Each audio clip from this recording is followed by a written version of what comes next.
আসসালামু আলাইকুম।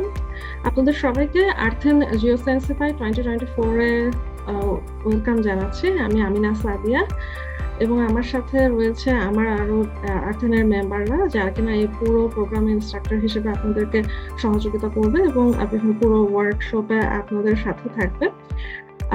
আর্থিন সম্পর্কে আমি সংক্ষেপে কিছুটা বলতে চাই। আর্থিন এর বয়স প্রায় 10 বছর। 2014 সালে আমাদের যাত্রা শুরু, এবং শুরু থেকেই একটা নন প্রফিট এনভায়রনমেন্টাল অর্গ হিসেবে আমাদের যে প্রচেষ্টা সেটা অব্যাহত আছে। ইনশাল্লাহ আমাদের সামনে কাজগুলো আরো বেশি ত্বরান্বিত হবে যদি আমরা আরো বেশি সাপোর্ট আর ভালোবাসা পাই। আম, আর এই আর্থের সাথে আমাদের এই যাত্রায় আমাদের অনেক রকমের অভিজ্ঞতার মধ্য দিয়ে আমরা আসলে আজকের এই জায়গাটায় এসেছি। আপনারা জানেন যে আমরা আর্থ এন্ড নেচার অলিম্পিয়াড করেছি, আগে এনভায়রনমেন্টাল লিডারশিপ ট্রেনিং প্রোগ্রাম করেছি, এছাড়া ডিওইতে আমাদের এসডিজি ইউথ ফোরামে কাজের সুযোগ হয়েছে। এরপরে আমরা বিভিন্ন ধরনের বিভিন্ন সময় বিভিন্ন ধরনের এনভায়রনমেন্টাল অ্যাওয়ারনেস প্রোগ্রাম করেছি। এছাড়া আমাদের এনভায়রনমেন্টাল রিসার্চ কোলাবোরেশনের কাজ চলছে, যেটা আসলে চমকপ্রদ। আমরা রিসেন্টলি বেশ কিছু রিসার্চ কোলাবোরেশনের কাজের সুযোগ পাই। আর এরপরে আমরা বিভিন্ন ধরনের ক্রিয়েটিভ মিডিয়াম এনহ্যান্স করার কাজ করে যাচ্ছি। আর সবচেয়ে ইন্টারেস্টিং হচ্ছে যে আমরা বার্ষিক একটা অনুষ্ঠান করছি, যেটা কিনা আর্থ এন্ড জিওসায়েন্সিফাই। এই আর্থ এন্ড জিওসায়েন্সিফাই এটা আমরা একটা ফ্ল্যাগশিপ ইভেন্ট, যেখানে আমরা জিও স্পেশাল টেকনোলজির সাথে এনভায়রনমেন্টাল বিভিন্ন সলিউশনের সম্পর্কে আবিষ্কার করার চেষ্টা করছি, যে কিভাবে আমাদের এনভায়রনমেন্টাল বিভিন্ন সলিউশন গুলো তৈরি করা যায়।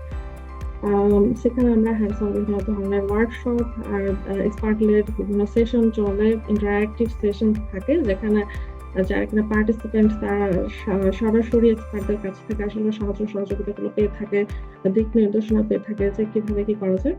তো গতবার আমরা এরকম প্রোগ্রামে বেশ সাড়া পাই, এবং তারই ধারাবাহিকতা এবার আমাদের সেই জিওসায়েন্সিফাই প্রোগ্রামটা হতে যাচ্ছে।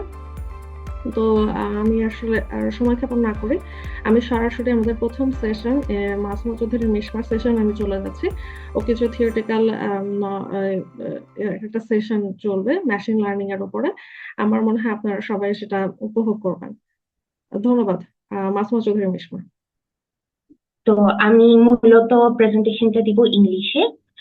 এর কারণ হচ্ছে মাঝে মাঝে আমার একটু বাংলা ওয়ার্ড নিয়ে প্রবলেম হয়ে যায়, তো আমি ইংলিশ এবং বাংলা মিক্সচার করে দিব, বাট মোস্টলি ইংলিশে দিব। যদি কোনো সমস্যা হয়ে থাকে প্লিজ আমাকে প্রশ্ন করবে বা করবেন, আমি সেগুলোর অ্যান্সার দেওয়ার চেষ্টা করব। So I'm Masuma Chaudhuri.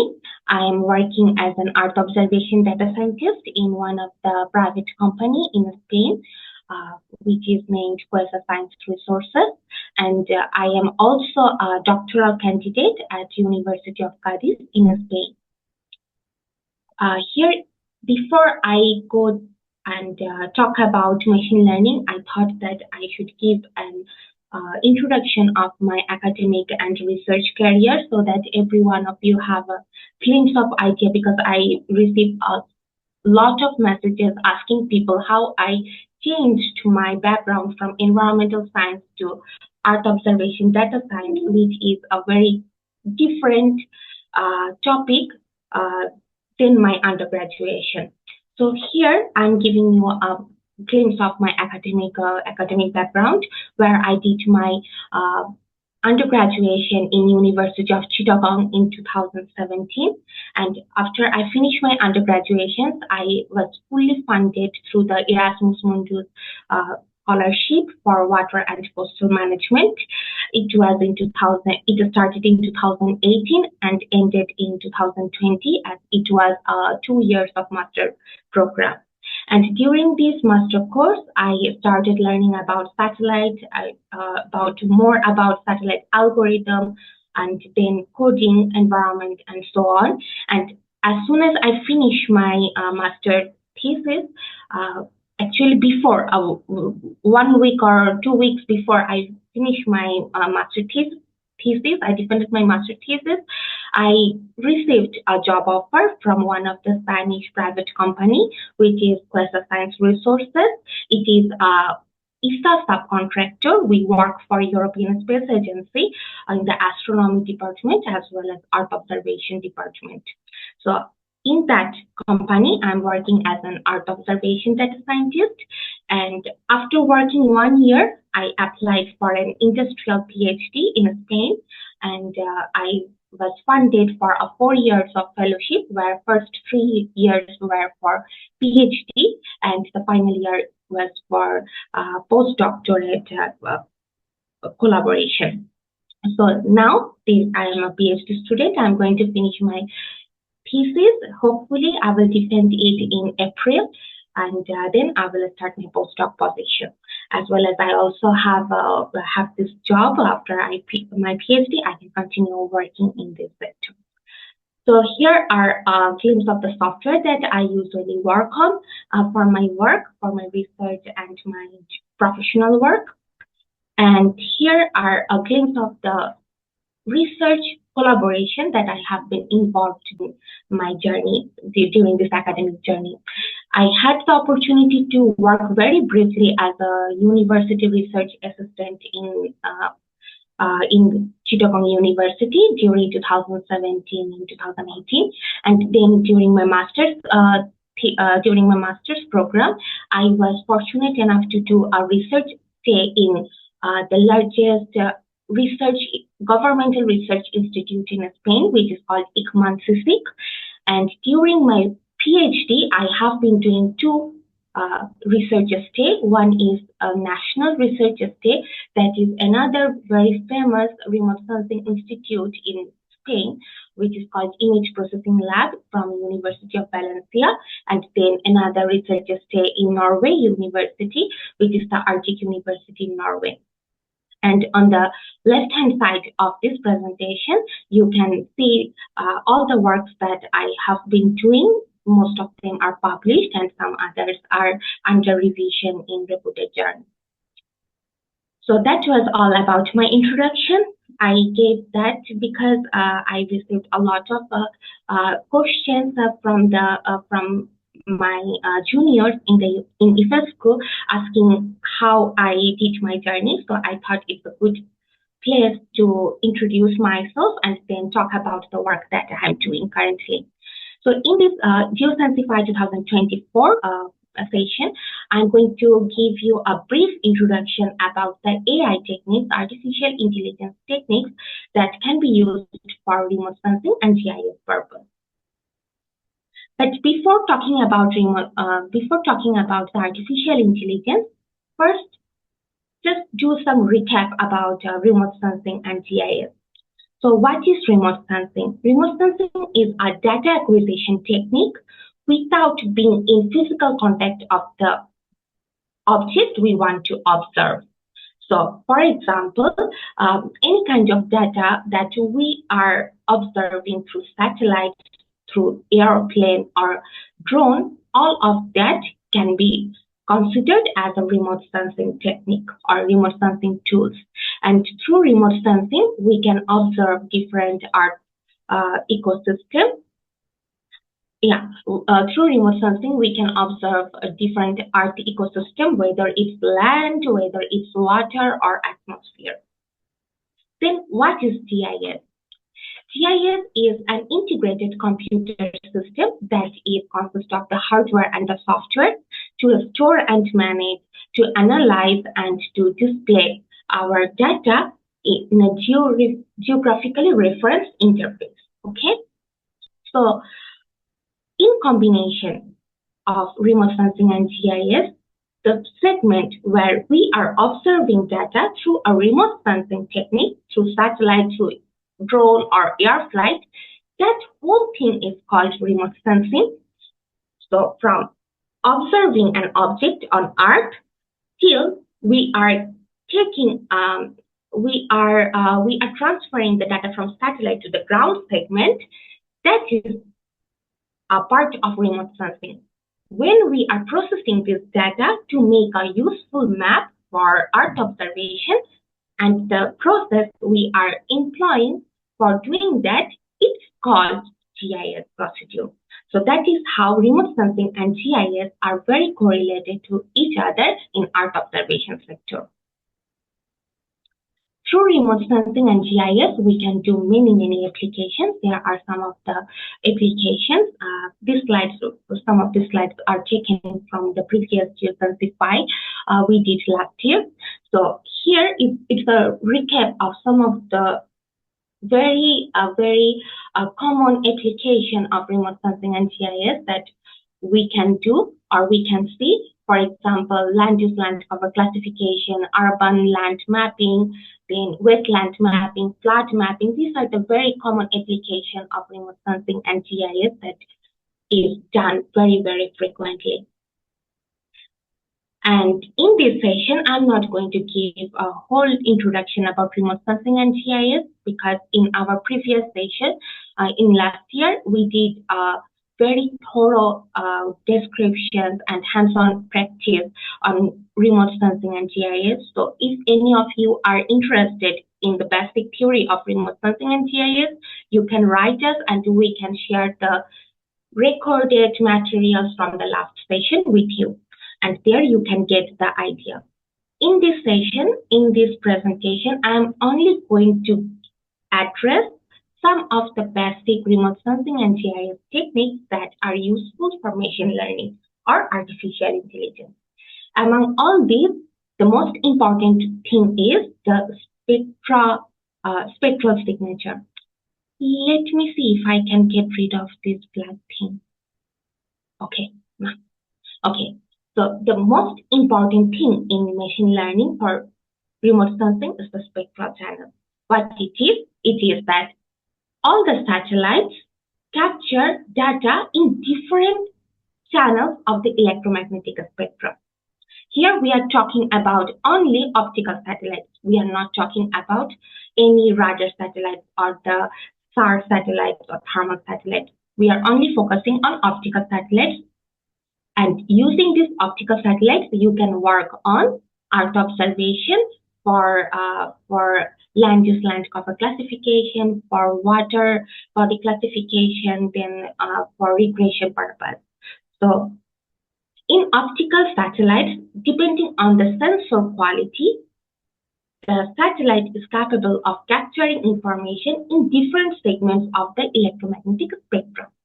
Here I'm giving you an example of Sentinel-3 spectral channel, Sentinel-2, and commercial satellites. Sentinel-3 takes information in the visible channel and the near-infrared channel of the electromagnetic spectrum, where it has 21 bands in total to observe any Earth ecosystem.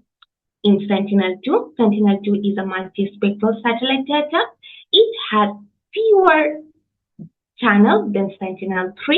It has only 9 channels in the visible and near-infrared part of the electromagnetic spectrum. Whereas in commercial satellites, they cannot afford these broad spectral channels. That is why most of the cases, the commercial satellites have like 4 bands. So the green band, blue band, red band, and the near-infrared band. Why I am talking about this? Because I'm going to talk about spectral signature. What is spectral signature? Remember that each object in Earth has its own reflectance characteristics. Depending on the reflectance characteristics of an object, you can distinguish it with others. For example, here in the right-hand side of the graph, I am showing you the spectral signature of a water body, where the water body is consists of different organic, inorganic matter. For example, chlorophyll, for example, sediments, for example, color dissolved organic matter, and so on. So here is the spectral signature. When the water body is dominated by sediments, for example, Meghna estuary, where we have sediment discharge of 2 billion cubic meter per year. It's a sediment-dominated estuary system. We can see the spectral signature like the one here I'm showing in sediment. So sediment has a higher reflectance value between 0.5 and between 0.8. And this 0.5 and 0.6 is a red channel, and between 7 and 0.7 and 0.8 is a near infrared channel. So if we can see that higher reflectance are coming in green between red band and the near infrared band, and if we can see a peak, we can say that this water is sediment dominated. So what happens if I have a pond that is dominated by algae? In those cases, the spectra of that pond will not look like this. It will look like the one that is shown in green color, because chlorophyll, it reflects higher in the green channel, and that is why we have a peak in the green channel. So depending on the spectral channel, we can distinguish different objects in the Earth ecosystem. And this is one of the basic things that you should know before working with machine learning or artificial intelligence technique. Here I'm giving you an example of different spectral behavior of different objects. And for example, snow and ice, how dry soil looks like, how wet soil looks like, and you can define this spectral, or you can make this spectral signature using the satellite data. So what happens that in Earth observation modeling, we have many models already developed. We have many things that are served as a plugin in ArcMap or QGIS map, or even there are so many literatures showing different models. But what happens that none of the models works in your research area? In that case, you have to develop your own model. And then what happens? There are several kinds of models. You have to decide which kind of model is suitable for your problem. And for this, we divide the models into categories. One is empirical modeling, and another one is machine learning or artificial intelligence modeling. When we should use what?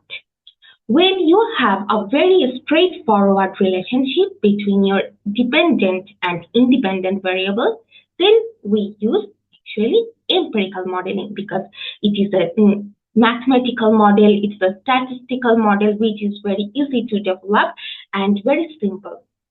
But there is a handicap of empirical model. Empirical model can only work for small areas where the relationship is very unique and different from other areas. So it is not widely applicable.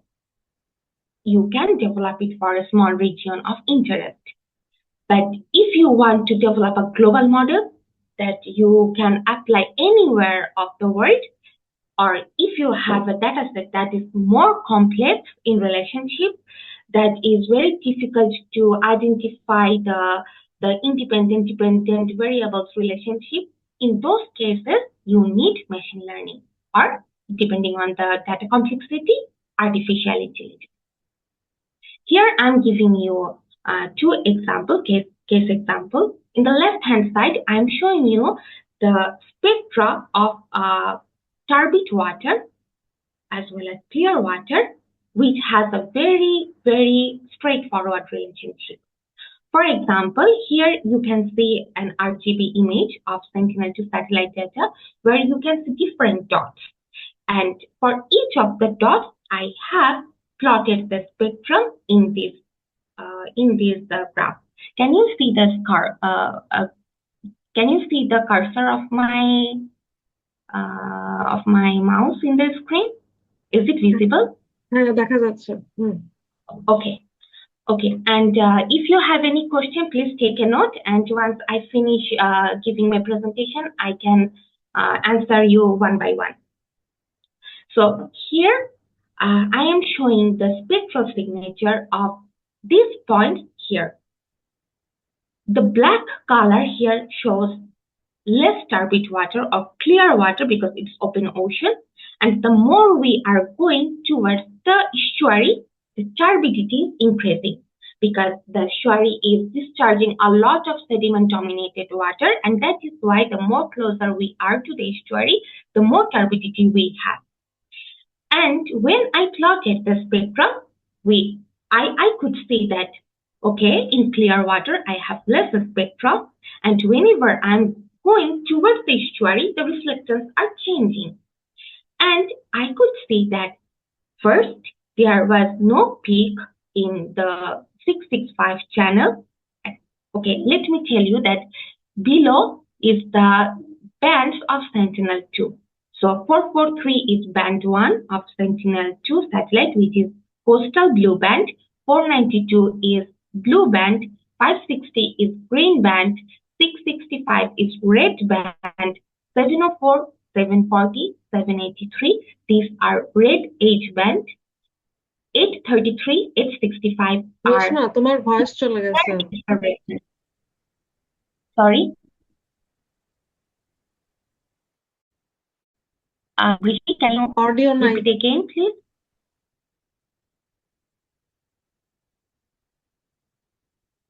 Sorry? এখন ঠিক আছে। আমাকে কি শোনা যাচ্ছে? এখন শোনা যাচ্ছে। আমার কথা শোনা যাচ্ছে? এখন শোনা যাচ্ছে। ওকে, সো আমি কোথা থেকে রিপিট করব? কতটুকু শোনা যাচ্ছে? দুই তিনটা সেন্টেন্স আবার একটু রিপিট করো। Okay, so let's go back to the beginning. Here is the point of the spectral behavior I'm showing on the right hand side. Here I'm moving from open ocean to the estuary mouth, where when I am in the open ocean, the turbidity is less, and it started increasing, and in the estuary, it has the highest amount of turbidity with sediment. And here I'm showing you the spectral behavior of each of the dots I'm showing here. So what happens that I could see in clear water, open ocean water, the spectrum is very flat. Whereas whenever I am moving from the open ocean towards the estuary, the reflectance are changing, the shapes are changing, as well as the magnitude, it is also changing. Here in the X level, these are the values of Sentinel-2 band, where 443 is band 1, which is coastal blue, 492 is band 2, which is blue band, 566 is green band, 665 nanometer is red band, 704, 740, 783. These three are called red age band from Sentinel-2, and 833, 865, these two are near infrared bands. So initially, I could see that in clear water, the reflectance is very in a downgrade situation. But whenever we are moving to the plume area, for example, the green one here is the green spectrum here, we could see that there is reflectance peak in green channel and a bit in blue channel. Then it's the green channel and later on it started to increase a peak in the red channel and later on in the 704 channel. So I can see that in clear water, there is no chlorophyll, no sediment, but when I am moving towards the estuary, the channel is changing, the reflectance amount is changing, and also the peak is changing. And it's a straightforward relationship. And for this relationship, as it is very well defined, I don't need any complex model like machine learning. I don't need artificial intelligence to define this straightforward relationship. And that is why empirical model is the suitable one. But in the right-hand side, it is also the spectrum of water bodies. But it's a data set from 475 types of water bodies globally, where In some cases, we have peaks in band 3. In some cases, we have peaks in band 5. We have peaks in band 7. We have also some peaks in band 8. It's a difficult spectrum. I cannot say what is the characteristics of this water body because it's a mixture of many types of water bodies. It's a mixture of sediment water, it's a mixture of chlorophyll dominated water, it's the water of coastal ocean, rivers, estuaries, lakes. It's a lot of things. And I don't have the specific information, but I want to, based on this spectra, I want to develop a model, and I cannot see any straightforward relationship. What should I do in this case? I should go for machine learning technique. So here is the difference where you should use empirical model or where you should use machine learning model. So let's talk about machine learning. What is machine learning? With the term machine learning, we can understand a machine is learning. And for that, what we have to do? We have to feed data, we have to give data to the machine so that it can learn automatically from the data using the statistical relationship, using the mathematical relationship and computer science system. And then it defines the structure of the it defines the structure it defines the structure within the data set provided, and it develops a model to predict things. There are several ways or application of machine learning. You can use machine learning in whatever application you want. We can see machine learning, or we can see ChatGPT. We have now different kinds of AI software where you can make images. We have AI software for voice. We have AI software for whatever, for everything.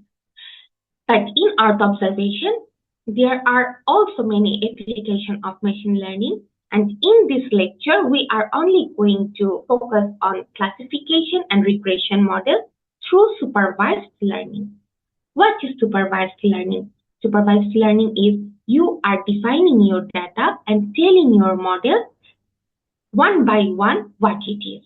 So if you are guiding your machine with your data, it's called supervised. If you don't guide your machine, it's called unsupervised. Unsupervised learning is basically used for big data handling. It is out of our scope for this course, so we are only going to talk about supervised machine learning technique for classification and regression problems.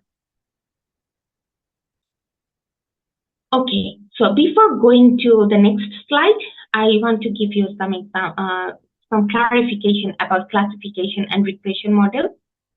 Classification means you want to classify geospatial data. For example, you want to do a land use land cover classification.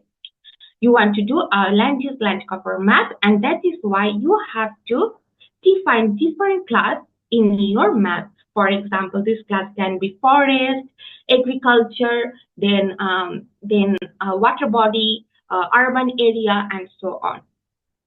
What is regression problem? For example, you want to map Meghna estuary, and you don't have the data from the whole estuary. For example, you have like 10 data points, for example, and with these 10 data points, you want to map the whole estuary or the whole river. In that case, you use regression model. Regression model uses historical data or time series data and develop a predictive model that can be used either to predict future or to map larger area that is outside your provided data set. So you have only data points for 10 points, 10 sampling sites, but through regression model, you can map the whole area where you don't have data. in those cases, we use regression model. But whatever it is, whether it is classification problem or whether it is regression model, there are some basic steps in machine learning technique. So the first and foremost step is problem statement. You have to define what is your problem. It's not, oh, okay, I want to use a random forest in my model, in my study, and actually your study does not need any machine learning thingy, or your study doesn't need any modeling at all. So it will not work that way. First, you have to come with a problem that, okay, I want to develop, I want to develop a turbidity model, or I want to develop a chlorophyll model, or I know that there is pollution in one of the coastal areas near Sundarban, and I want to map the problem. So you have to first come up with a problem statement which will tell you what you want to do. Once you define your problem statement, you have to collect data, whatever data you can. And then you have to process that data. After processing, you have to identify which features are very important for defining your model. Once you select the features, you have to identify which model is suitable for my model and which model is capable of giving me the answer I want. Once you choose the model, you have to train it, you have to tune the model to adjust the model with your given data set, and then you use that model for prediction. Now I'm going to talk about all these steps I showed here one by one. Let's start with problem statement. First, as I said, you have to get a scientific question that what you want to address and what are the information missing. If I go again to the Meghna estuary water sampling point, I can say that my scientific question is, I want to take a look at the sediment discharge or the turbidity levels in Meghna estuary. And what information is missing? Okay, I have satellite data. For example, I can use Sentinel-2, I can use Sentinel-3, or I can use Landsat satellite. And I have some in-situ data from the Meghna estuary about turbidity. So I have a turbidity meter. I went to the estuary, I got some water sample. Either I measured turbidity on site in the estuary, or I took some water, take them in my lab, I did the laboratory analysis, and I defined turbidity, sediments, and chlorophyll concentration in Meghna estuary. This is the information I have, but this information is only for 10 to or maximum 50 points. I don't have in-situ data for the whole estuary, all the places in the estuary. So my data lacks a spatial distribution. That is missing. Now I have to think, okay, now I know this is my data, and I know that this is my question, problem, and this is the data I have, and I know what is missing. Now let's deep dive into the data I have. So first question, what kind of data I have? I have the in-situ measurements that I collected from the estuary. Is this data available for training? I will show you later on how many data points you need to train a machine learning model. But first, you have to take a look, what is the number of observations I have? For example, if I have 100 data points, 100 observations, or if I have 10 observations, you have to take a look at it.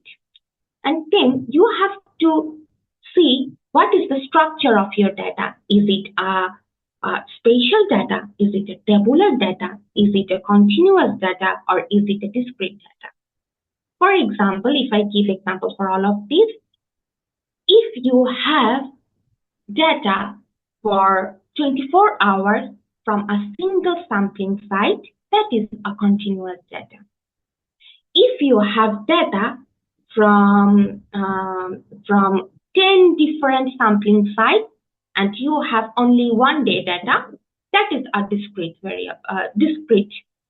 data set. If you have all the data enlisted in an Excel file or CSV file, that is a tabular format. If you have a drone image or if you have a satellite image, that is a spatial data. So first, you have to know your problem. You have to know what is missing. Then you have to know what kind of data you have and if this data is sufficient for machine learning.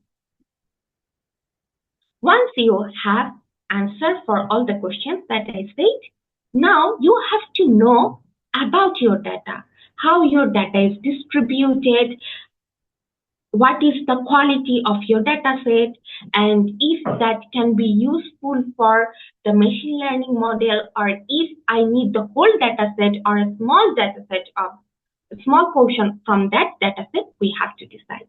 And for this, in machine learning, we use a term which is called exploratory data analysis. Through this, we do a bunch of, for example, we do data cleaning, we do some data processing and feature selection.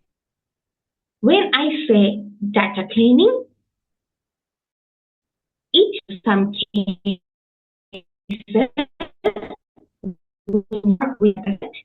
you will see that there are points where there is no data, or there are points where you forgot to input data. So in those cases, there are many ways to express them in the dataset. For example, one of the way, I don't know if you can see my cursor. Can you see my cursor? Can anyone tell me? Cursor দেখা যাচ্ছে। Okay. Okay. So, for example, here are the screenshot of 2 tabular that I have, and I want to show you the turbidity column. Here are many columns, but I want to focus you in the turbidity column where I have a value called -9999. What does this value mean? This value means either there is no data taken in that latitude or longitude, or there is an error while taking the data. Either the error was when you were typing the data into an Excel sheet, or it was an error from the instrument. And when we have that kind of confusion, we put -9999. Instead of this numerical value, you can say NaN, which is none, not a number. You can say only 999 -999. There are many ways to use or indicate a missing value or a non-value. And whenever you have this kind of things in your data set, you cannot feed that data directly to machine learning model. You have to clean this mess. Another example is, for example, in the right hand bottom example, here you can see there are several zero values. One thing you should keep in mind, if you don't have any value, you can only place it as none or -999 or some other special values I will tell you, but never replace them with 0. Why? Because 0 is a value itself, and it has the same order as 1, 2, 3, 4 numerical value. If you put the 0 in machine learning model, the model will think it as a value. The model will never understand it's a missing value. So you have to either delete all these naughty number all these naughty number rows, or the rows that is with 0, or else, depending on your problem, you have to replace these values with the mean value or the median value of your whole data. So there are different ways to handling or cleaning your dataset. The first one, which I mostly do depending on my model specification, is just removing those layers from my dataset, and I don't use those rows while training my model. And another one is you calculate the mean value for your whole data range, and then you replace all this not a number with the median or the mean value from your dataset. That is basically, this special case is basically used for monthly or annual data analysis, not for daily analysis. So once you have done your data cleaning, you have to understand the data distribution, and then you have to identify if there is any outliers in your data. For this, there are several techniques to do this kind of analysis. Here I am showing you four basic and four mostly used or widely used techniques. The first one is bar diagram. You do a bar plot for your data, and you see the distribution of your data set in each class or in each value, and it gives you the idea of whether your data is skewed, whether it is normal distribution, it is in normal distribution, or what it is. For example, in the turbidity range, in the first column, last row, I can see that most of my turbidity data belongs between 0 and 100. And I have less turbidity data in the other classes, in other higher turbidity ranges. So it gives me an idea that my data set is not normally distributed. It has more data in certain range, and it has less data in other part of the data set. Once I get the data distribution idea, now I can do a scatter plotting. And what does this scatter plotting tells you? For example, here I am showing you the scatter plot between B3 and turbidity, B6 and turbidity. It tells you the relationship between your dependent and independent variable, or relationship between two variables, and it also helps you to see how this relationship is, whether it's a linear relationship, whether it's an exponential relationship, is it a power relationship, or it's a logarithm relationship. It gives you that kind of idea when you do a scatter plot. As well as it also tells you if there is any outlier. For example, in the upper panel scatter plot, you can see there are some values in 0.06 and 0.08, which does not follow the exponential relationship between B3 and turbidity. Maybe these are outliers. And here in the bottom panel figure, I can see, okay, there is a very well-defined exponential relationship.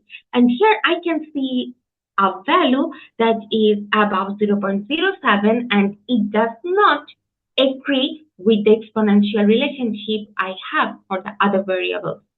Maybe that's an outlier, but it's a maybe. I'm not sure. To be more sure, you can do a box plot, the third diagram. This third diagram will tell you if you have outliers in your dataset. I believe that most of you are familiar with outliers. In remote sensing, outliers can be a result of many things.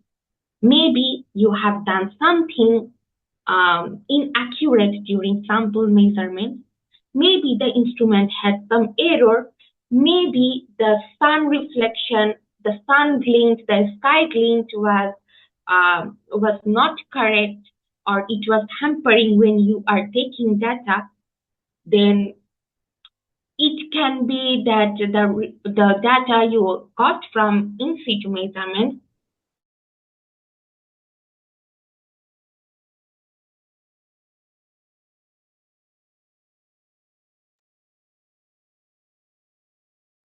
stakes for that water body. So that kind of things can be regarded as outliers. But here you can see that many points are outside my boxes, which should be regarded as outliers. But be careful, no, not all of these data points in black, which are outside 1 sigma of my box, are outliers. They are not. You should have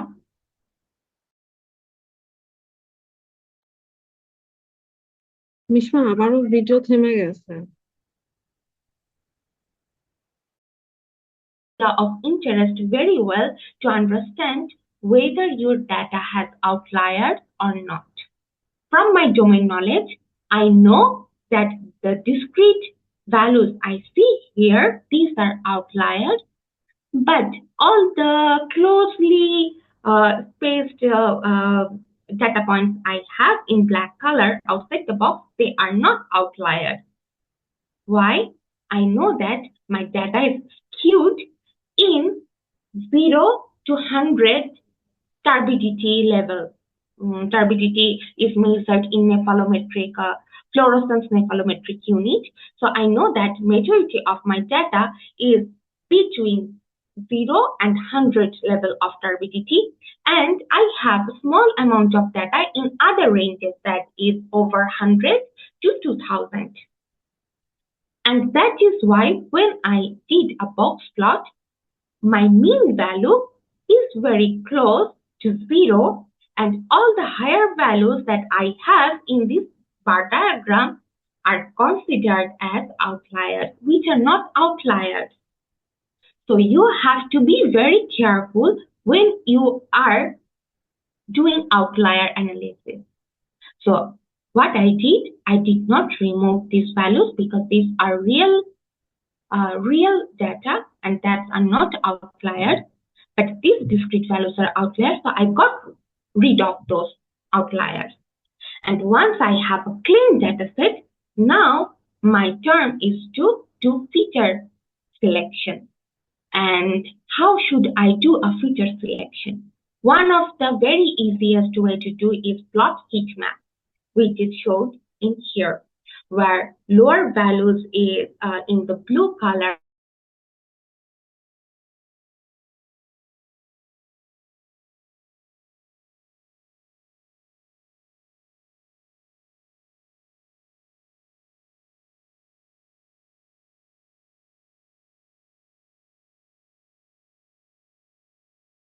Turbidity is my dependent variable.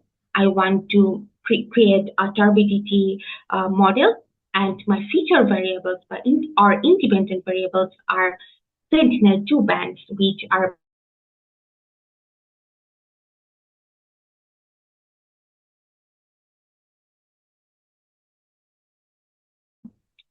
as I can see, band 1, band 2, and 3, it has dark blue color, which means the relationship is, the Pearson correlation is 0.3.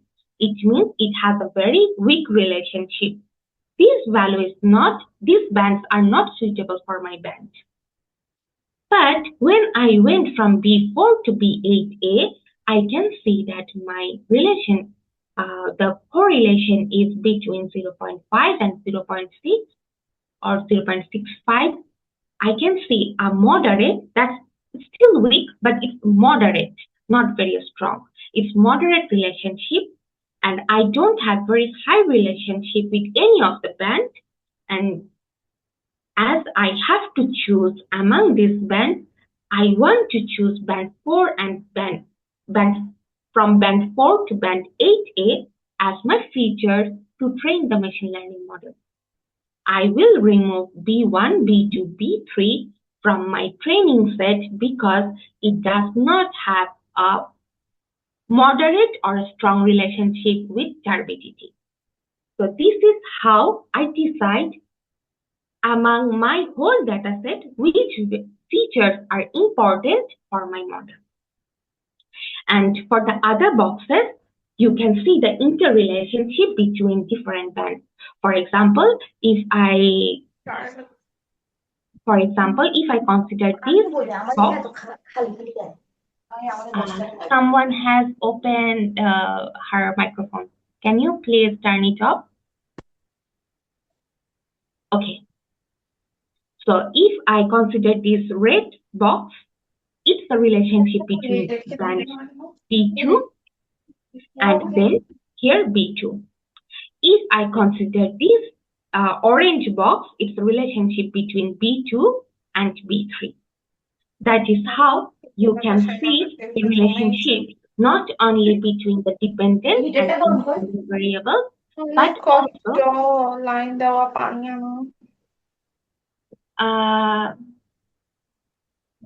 Vrishti, can you take a look whose microphone is on? Not sure. I think someone named Maliha.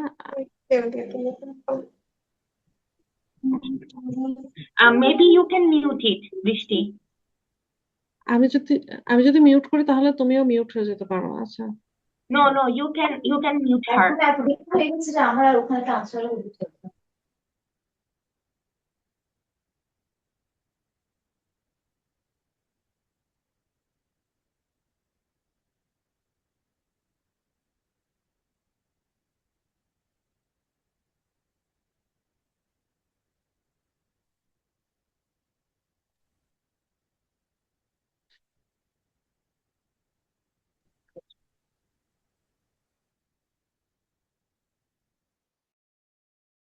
এখন দেখো তুমি বলতে পারো কিনা, তুমি নিজেকে unmute করো।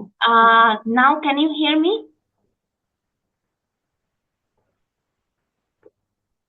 এখন শোনা যাচ্ছে। Okay, perfect.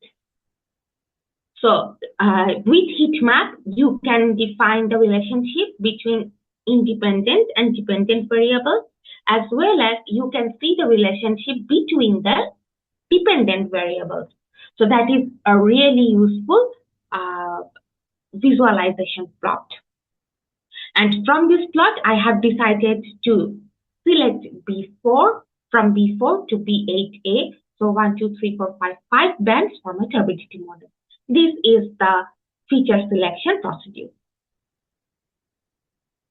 Okay. Once you have selected your features, the next step is to do feature scaling. What it is and why we need it.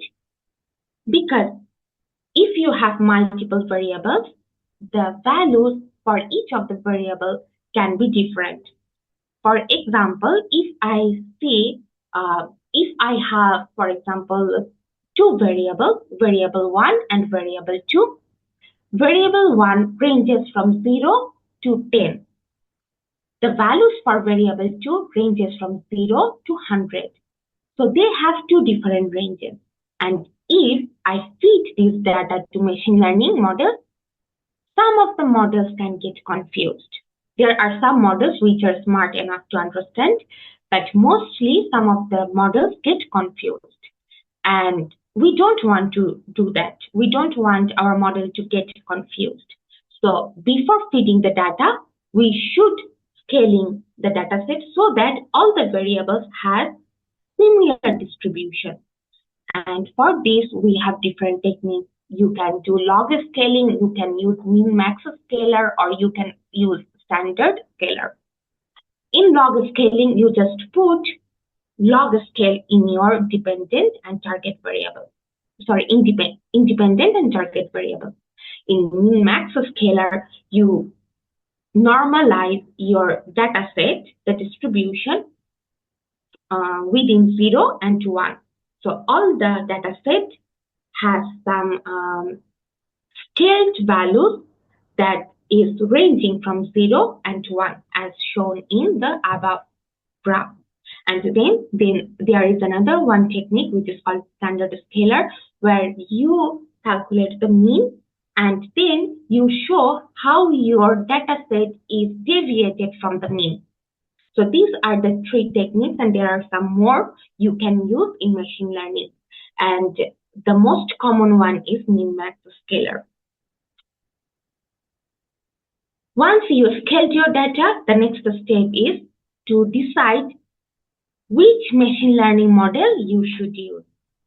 And there are many machine learning models, and you can easily get confused which model you should choose and from where you have to choose. And there is a cheat sheet from scikit-learn where it guides you based on your observation number and the data structure you have. So it's not how to say that it's not that you have to follow it.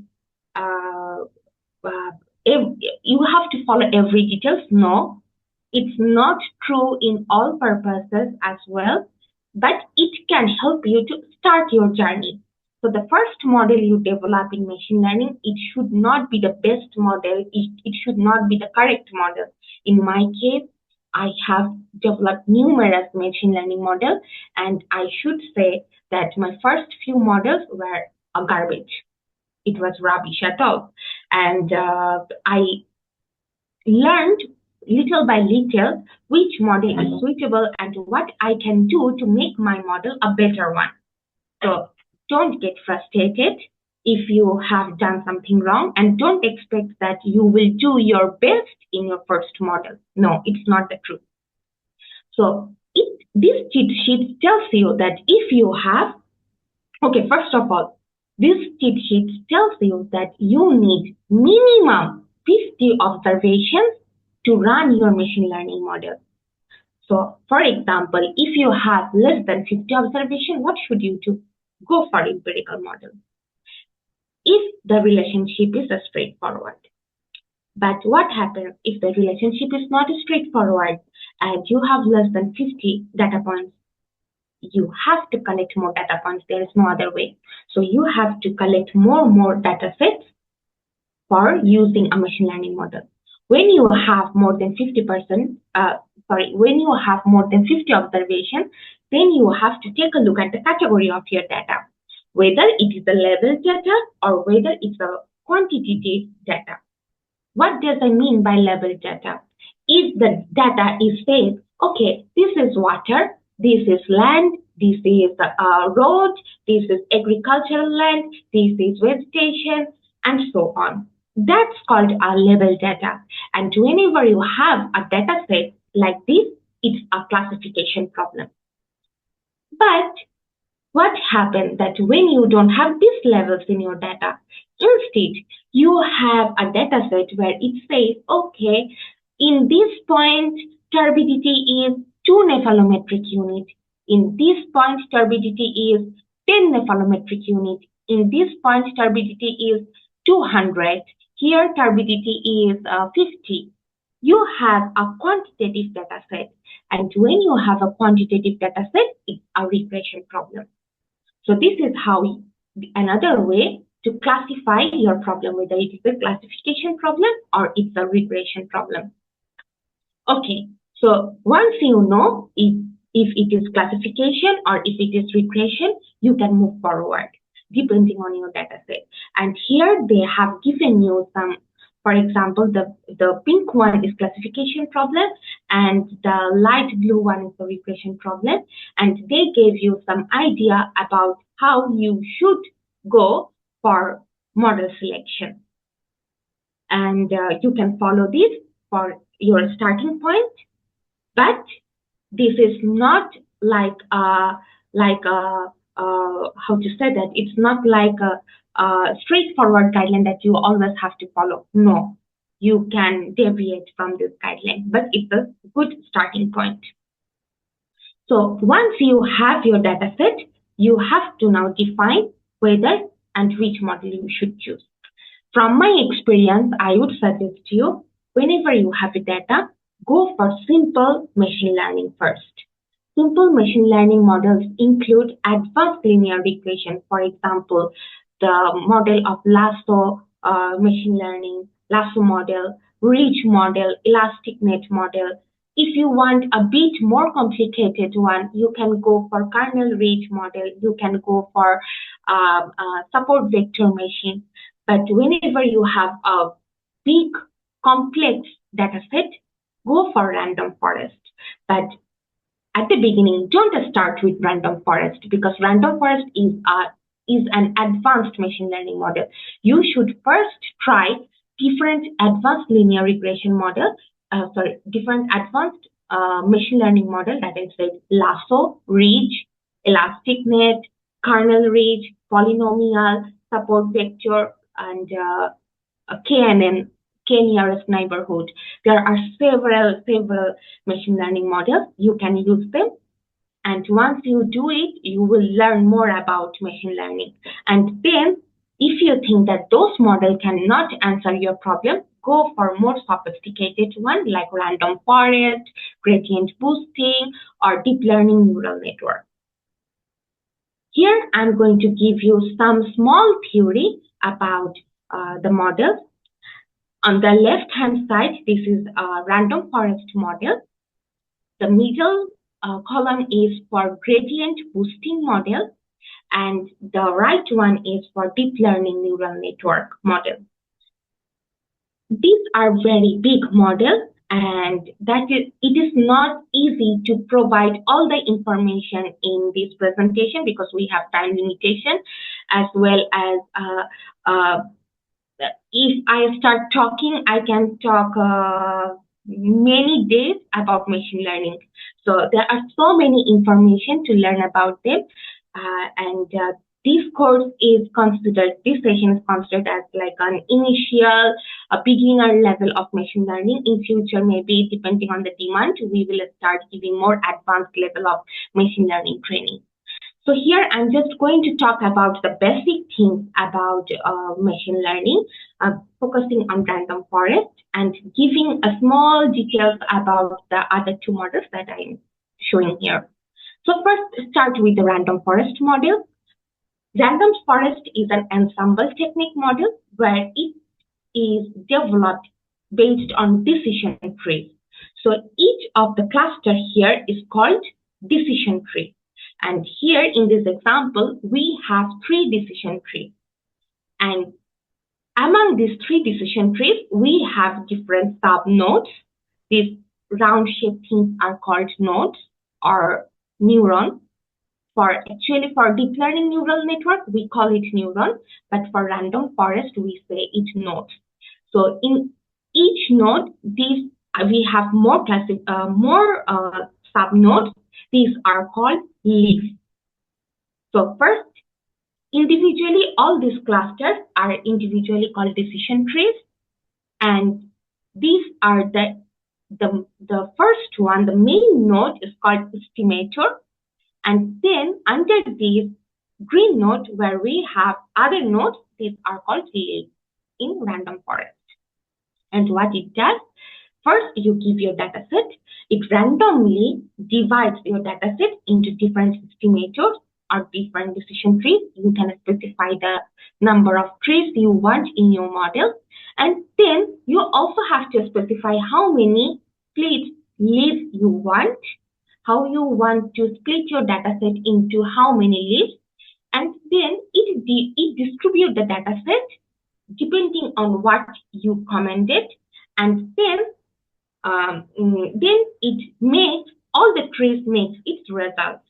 So each decision tree creates one result. And as we have 3 decision trees here, we have 3 results. Now what happens? We don't need 3 results. We only want 1 result. And there is a final layer, which is this layer. And in classification and in regression model, this final layer is different. For example, in classification model, it does a voting. So here we have 3 trees. And for example, this is a land use classification model. And I'm applying this model and considering it for a single pixel in satellite image. What happens that my decision tree 1 and decision tree 3 tells me that the pixel I am analyzing now belong to land, is land. But my A second decision tree tells me it's a water. So I have 2 votes for land and 1 vote for water. As majority of my tree is saying it's land, my machine learning model will decide the final output will be this pixel is land. Okay? So in classification problem, the final decision is based on whatever the majority trees are telling you. On the other hand, in regression model, as we don't have this class, regression model gives quantitative value. So it takes the values from each of the decision trees, it makes an average, and it gives you the final result. So that is the difference between classification and the regression model in the case of random forest. Here, this is a gradient boosting model, and it's a more advanced model than random forest. What it does is, when you provide data, it develops a single tree. Instead of random forest defining many trees, it only creates a single tree. And it makes the decision, and then it takes the final decision and compare this final decision with the given data set and try to figure out what is the difference between these two. So one is the model derived result and another is the training data set. If there is any difference, then it takes the difference and develop another tree. And depending on the error value and the pattern of the error value, it trains another decision tree and gets an output. Then it compares the output along with the result of the first decision tree and compare it with the training data and try to see if it has managed to minimize the error between the result and the training data set. The aim of this model is to minimize the difference between the training or the given data set and the predicted data set as much as possible. And based on this, it redo this several times until it ensures that the differences between these two are minimal. So it's a loop, it's going on always unless it achieves its goal. That is called gradient boosting. And then I'm talking about neural network. When we use neural network, when random forest, gradient boosting, or any advanced machine learning cannot solve my problem and gives me a good result, then we go for deep learning neural network, which is based on a very complicated network based on neurons, and this is very sophisticated one. It needs more data set. It needs a huge bulk of data, and also it is very time consuming. But what it does, it has multi-layers of input. It takes the input and it has several layers in between the input and the output, and all these layers are called hidden layers. And it calculates, in the hidden layers, it calculates the relationship of all the feature variables with their individual relationship as well as their interaction with other variables and try to define things. This is a very complex one. I am not focusing on it, but I should say that in each neuron, there are several mathematical things going on, and there are several ways in deep learning neural network. There are two ways to minimize the error between the given data and the predicted data, and that is called forward propagation and backward propagation.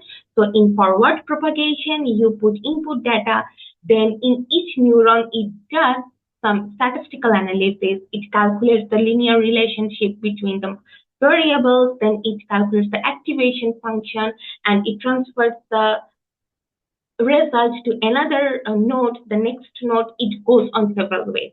And once it has an output, it compare the output with the input, it calculates the difference or the error, and then it does back propagation to minimize this error. It's a whole completely different thing, and it needs its own lecture session. So I'm not going to give it now because it's this course is for beginners level, not advanced level. So once we decide which model is good for our data, then we have to start training the model. And before training, we have to split the dataset. First, we have to split the dataset into two sections, two segments or two subsets. 80% of my data will go to training set, and 20% of my data will go to test set. You can divide the dataset into another ratio. For example, 70-30 ratio, where 70% of your data is training set and 30% is your test set. You can do 80-20. You can do 75-25, where 75 is your training dataset and the rest 25 dataset is your test dataset. And once you have divided your dataset into training set and test set, you have to separate your test dataset and don't touch it. It's a different thing. Now we are going to work only on training dataset. And in training dataset, we will divide it again. And we will define it same ratio like 80-20 or 75-25 or 70-30 ratio. And this time we will divide the data into training set and validation set. These training set and validation set together will be used for training my model. And the test set, it is now out of the scenario. We will consider it later at the end of our machine learning step. So now we have a training set, we have a validation set. We have the chosen machine learning model. What we do, we feed our training data set into the model. Then there are some specific parameters for each of the model. I will talk later in the next slide about those. You have to tune those parameters based on your given data set, and then you have to train the model. Once you have a model, you apply that model on your validation set, and when you apply the model, you calculate different statistics, for example, root mean square error or mean absolute error or coefficient of determination. You can calculate those statistical values. If you don't have a good value, then you train the model again, you apply the model on the validation set, you calculate the statistics again. Once you have a good statistical value, that is the model you choose. And once you have this model developed, then you apply that model on the test dataset that we separated before. This is how the whole loop goes on. So in the figure, I am showing you that train model on training set. So I'm training the model. Then I apply the model first on my validation set, which is evaluate model on validation set. I calculated the statistical analysis. And if the statistical analysis is not good, then I am returning back to training model on training set. Then again, do the validation, evaluation, and we will repeat the loop until we have a good statistical matrix. And once we have a good statistical matrix, we pick the model and we apply the model on the test set. Okay, so I told you that in machine learning model, you have to tune some of the parameters. And these parameters are internal parameters of the model. You can tune them or you can use the default one. If you use the default one, which is given which is defined within the model, most of the cases you will not get a good result. If you want to get a good result, you have to change these parameters within your model. And the model accuracy is dependent on how better or how good you can tune this parameter. So for random forest, I'm showing you some of the hyperparameters because there are many. For example, here I'm showing n estimator. Remember, before I told you that when you give the data, you have to say that how many trees you want. N estimator tells you the number of trees you want. So in this example, I have 3 n estimator. So n estimator value is 3. That is why I have 3 trees. Then I have to say the depth of my tree. So how many layers I want under each of the tree. For example, here I want 2 layers, and that is why max depth value will be 2. Now I have to say how many mean samples I want to split. So mean sample split and mean sample leaf, you can define any one of them. You can define both of them, but it depends on some consideration.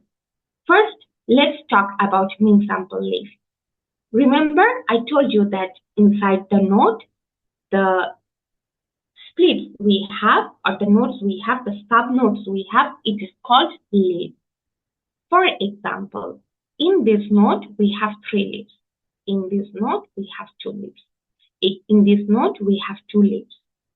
You can say as many leaves as you want. And you give this number under mean sample leaf. You can define it another way. You can say that, okay, I want, in each node, I want 5 observations. If you define the number of observations you want inside your leaf, then you define mean sample split. So, for example, I have a data set of 90 observations, and I want 3 n estimator. It means that 30 observations randomly will go here, 30 will go here, and the rest 30 will go here. So I have 30, 30, 30, in total 90. And I said that I want mean sample split or mean sample split leaf 2. So if I say mean sample leaf 2, it means that my node will be divided into 2. So my last layer will have 2 leaves per split or per node. So here now I have 30. Here in my whole data set I had 90. Now I have 30 here, 30 here, 30 here. And it will divide and give 10 here, 10 here, and 10 here. So I have in total this 30. So it is splitting. And then I said mean sample split should have 5 observations. So it has now 10, and I told that I want in the last node 5 observations. So it will give 5 here, and it will give 5 here. This is how you develop the structure of your model. So it happens the same way. For example, this does not have any node. Actually, you can do it, you can define it, but it's a more sophisticated way to do it, which we are not discussing here. And that is why you can see a split in this two, but not here. But what happens that here it is splitting, it's 10 data into 5, 5. Here this node has 10 because it does not have any leaf. It has 2 leaves. Again, it distributed 5 data here. It distributed 5 data here. And the same thing happened on the other tree. if you say, okay, Apu, now I have like 10 data points and that is why my last layer has 5 and 5. What would happen if I had like 9 data points? But I said mean sample split 5. So if you say mean sample split 5, first it will give 5 data points here and it will give the remaining data set to the other. So if you have remaining 4 data set and it does not match with your hyperparameter value you gave, it will only put 4 here. So whatever is left, and if it is below the given number, it will put it here. But if it is more, for example, it has 5, but you had 11 instead of 10, or instead of 9, you had 11 data points in this node, then it will create another leaf. So it has its own way of configuration, but it will try to be adjusted in whatever definition you gave or whatever instruction you gave to structure the model. And that is why I always prefer to say the number of leaves instead of number of plates. And once you have all these hyperparameter, now you have to decide, okay, you are saying that I have to say n estimator 3, n estimator 5, n estimator 10, and those. But how I will know this value? How I will know what are the best number of observation I should put in each split? You can ask me. So there is a way to define it, and that's called grid search or random search. You can do it in several other ways, but this random search and grid search are the most widely used one. So what happens that here I'm giving you an example of your n estimator of your hyperparameter tuning for grid search and random search. What happens that in grid search, you define some discrete variable. For example, here I said, okay, in my model, I want to test 100 trees. I want to test 200 trees. I want to test what happens when I have 300 trees. So on, I can define as much as I want. Then I said, okay, now I want to test max depth with none. So it means that there will be only 3 and there will be no other subnodes if I say none. If I say 10, it means that each of the node will be split into 10 and so on. And then these are 2 optional. If you use both of them, the model will only consider any one of them. So either the split or the leaf. You can define both, but the model will decide which one is good for you. And depending on that, it means mean samples split is in the last node. There will be 2 observations. There will be, or it will be 5 observations, or it will be 10 observations. If I say mean samples leaf, it says that in the last layer of my model, I will have 1 subnode, or I will have 2 subnodes, or I will have 4 subnodes. This is how you give discrete variable under grid search. Whereas in the random search, instead of giving and specifying this discrete value, you provide a range between, I did a mistake, it should be 10 and 100. So you give a range, and in the range it will, I did the mistake now. So if the range is from 100 to 1000, and I want this set in an interval of 100. So if my range is from 100 to 1000, I want a node in each 100 variables. So what will happen if I have 100 trees? What will happen if I have 200, 300, or 400, or 500, and so on? So in random forest, in random search, you only give or you define the mean value and the maximum value of the range, and you provide the difference.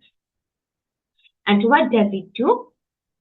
When you train the model opens a hyperplane of grade, and then it make a combination of each of the numbers you gave, and it tests the model. So if you have defined many variables, here I have defined many values. So it means that it will test model depending on all the combinations I provided.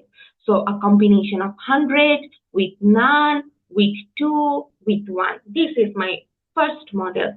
Then the second model will be 100 with 10, with 2, with 1. This is my second model. So it combines and tries all the combination and make the statistics in the validation set.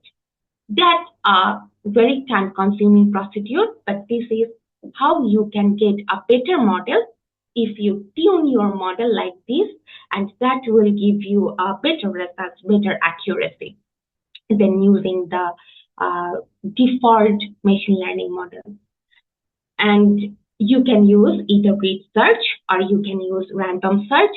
In random search, what it does, it picks a random number and then it does a small amount of combination and it gives you a faster result than breed search. So if you want to have a very high accurate model, it's better if you go and do this hyperparameter tuning using breed search. And once you have this hyperparameter tuning, once you do the calculation of a statistical calculation of R squared, RMSE, MAE, so root mean square error or mean absolute error, and you define your best model, you have to plot this graph to understand is this a best model or not. So one way is to take a look at the statistical matrices you have, and another way is to see visual plot. Here I am showing you in the orange color is the training curve, and here is the validation curve. The more these two curves are close together and the more they look alike, the best your model is. Suppose this is a curve for my best random forest model, but imagine my orange curve is very different than the blue one, or it has a wide range. My orange one is in the score of 1 and my blue one is in the score of 0.2. There is a huge gap. The more gap you have, the worse the model is. So that model is not good. Your aim should be to define a best model. And how does this best model look like? The best model should have this training curve and the validation curve as much close as possible and look like similar to each other. And once you verify all these things, so you verify this visualization, you verify the statistical metrics you measured, you decide which one is your best model. And once you have the best model, you take the model, you apply it in the test data set, and then you have a final model. And then your model is ready to do more tests. And if one day you want to make a map for make an estuary for a date that was not included in your dataset, what you will do, you will download the satellite image, and then you will take this best model, apply the model on that particular satellite image, and then you will get the math. So this is how you actually, it's a very general step of machine learning models. This works for all the models. So that is the main standard steps of machine learning model preparation or model development.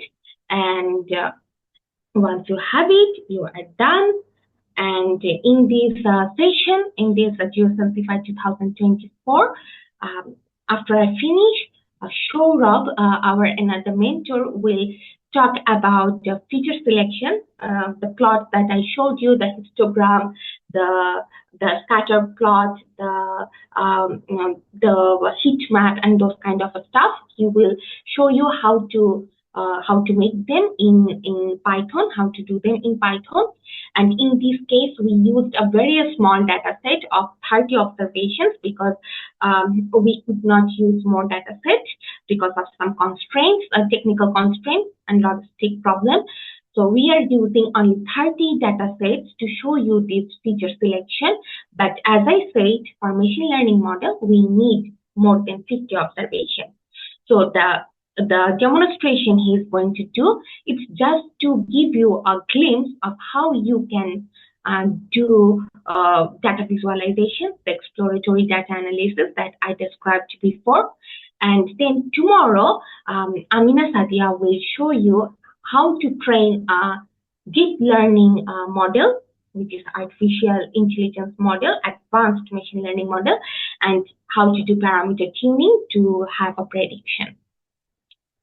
And yeah, these are the programming languages and software packages you can use for machine learning. There are several of them, and maybe some of them are not included here. So there are many ways you can use the default one, the default models that are given in scikit-learn or TensorFlow or Keras and so on. Or else you can define your model from the very beginning. So you can do that.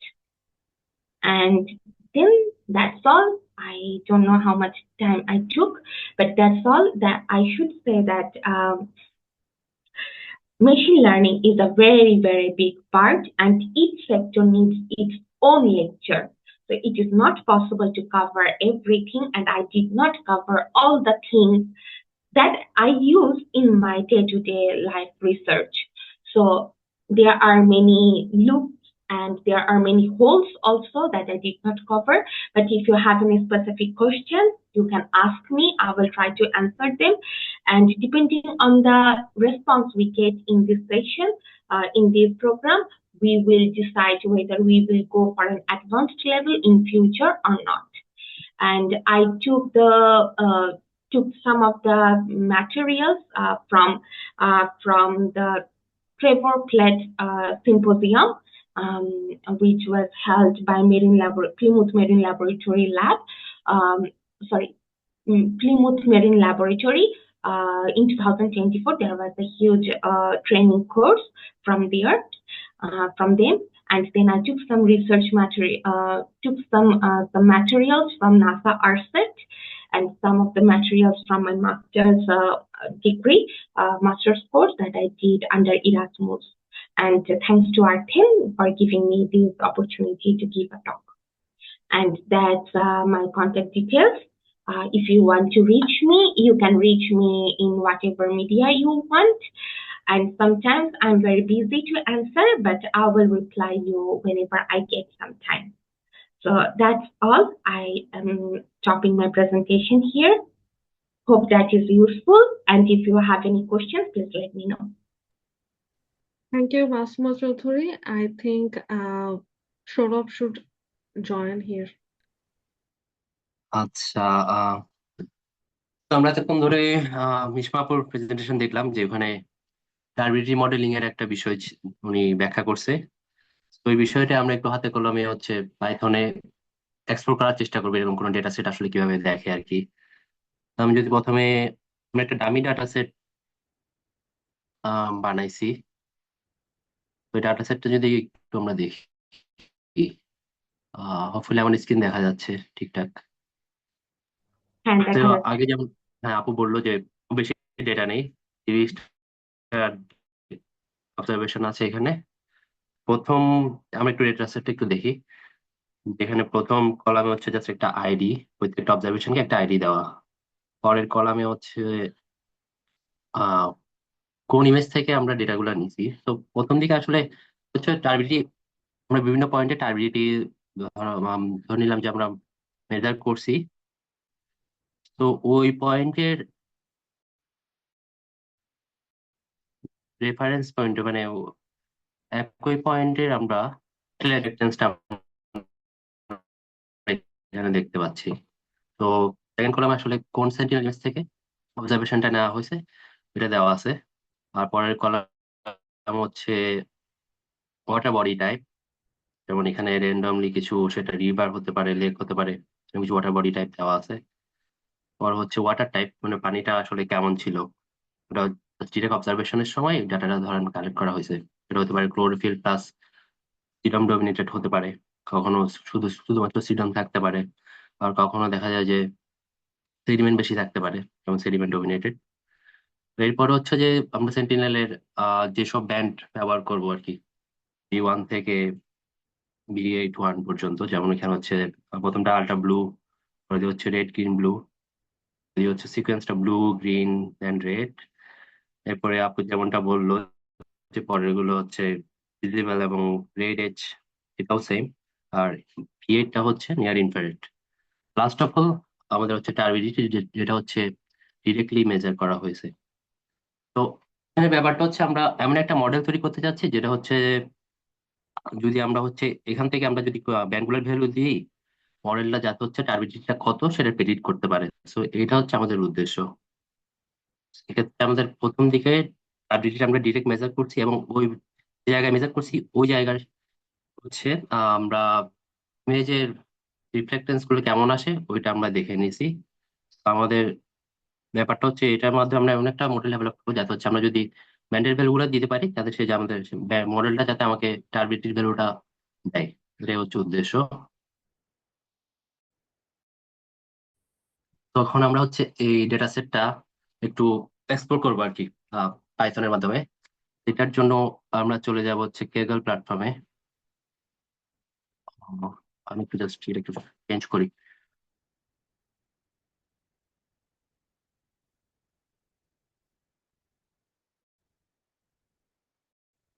আমার কি দেখা যাচ্ছে browser? হ্যাঁ, এখানে দেখা সবাইকে যাচ্ছে। বলে রাখি যে আমরা যখন কিনা মেইল করেছিলাম সবাইকে আমরা বলে দিয়েছিলাম যে কিভাবে কেবল অ্যাকাউন্ট ওপেন করতে হয়। আশা করি সবাই যারা কিনা এখানে অংশগ্রহণ করেছেন সবার কেবল অ্যাকাউন্ট ওপেন করা আছে। তো এখন যখন কেবলে সবকিছু দেখাবে আশা করি সবাই বুঝতে পারবেন যে কেবলে ও কিভাবে কাজটা করবে। আচ্ছা, আমরা যদি জাস্ট গুগলে সার্চ করি কেগল দিয়ে, তাহলে হচ্ছে যে প্রথম দিকে কেগলের ওয়েবসাইটটা চলে আসবে। কেগল নিয়ে ছোট্ট করে একটু বলি। কেগল হচ্ছে যারা মেশিন লার্নিং বা ডেটা সায়েন্স নিয়ে কাজ করে তাদের কাছে খুবই জনপ্রিয় একটা ওয়েবসাইট। এখানে বেশ কিছু মজার বিষয় আছে, যেমন হচ্ছে প্রথম দিকে যদি আমরা দেখি, যেখানে বেশ কিছু ডেটা সেট অলরেডি তৈরি করা আছে। তো যারা পাইথন বা মেশিন লার্নিং এ তাদের জার্নি শুরু করতে চাই তাদের জন্য একদম বেস্ট একটা প্ল্যাটফর্ম হচ্ছে কেগল। এবং এখানে আরো একটা মজার বিষয় হচ্ছে এখানে কম্পিটিশন হয়, এবং ওগুলো প্রাইস মানি গুলো খুব ভালো পরিমাণ প্রাইস মানি। সো এক্সপ্লোর করে দেখতে পারেন। এছাড়া এখানে বেশ কিছু হচ্ছে মডেল আছে এবং মানুষজনের কোডও আছে, যে তারা কিভাবে ডেটা সেট গুলো এক্সপ্লোর করতেছে বা প্রবলেম গুলো কিভাবে সলভ করতেছে। এবং পাশাপাশি এখানে ডিসকাস করার অপশন আছে, কোনো প্রবলেম নিয়ে কেউ পড়লে কিভাবে কমিউনিটির সাথে, একটা বিশাল কমিউনিটি আছে, ওই কমিউনিটির সাথে আমরা যোগাযোগ করতে পারি।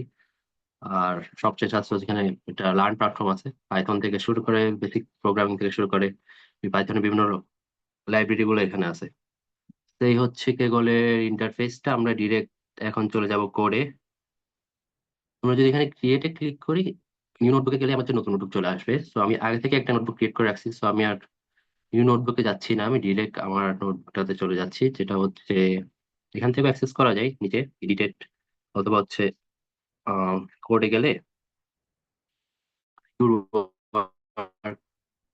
একটা সেকশন আছে, ওইখানেও দেখাবে। এখান থেকে এডিটে চলে গেলাম।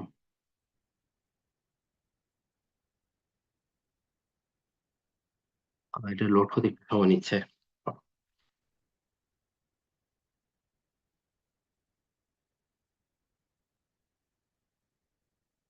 আমরা একটু ওয়েট করি, হোপফুলি চলে আসবে। আচ্ছা, চলে আসছে। প্রথম দিকে এটা খুবই বেসিক জিনিসপত্র। আপু অনেকগুলো ভিজুয়ালাইজেশনের কথা বলছিল, আমরা কিছু কিছু বিষয় হচ্ছে এখানে দেখবো। তো প্রথমেই কেগলের একটা মজার বিষয় হচ্ছে, কেগল বা বেশিরভাগ এখন যে অনলাইন প্ল্যাটফর্ম গুলো আছে এগুলোর মজার বিষয় হচ্ছে এখানে অনেকগুলো লাইব্রেরি আগে থেকে ইনস্টল করা থাকে।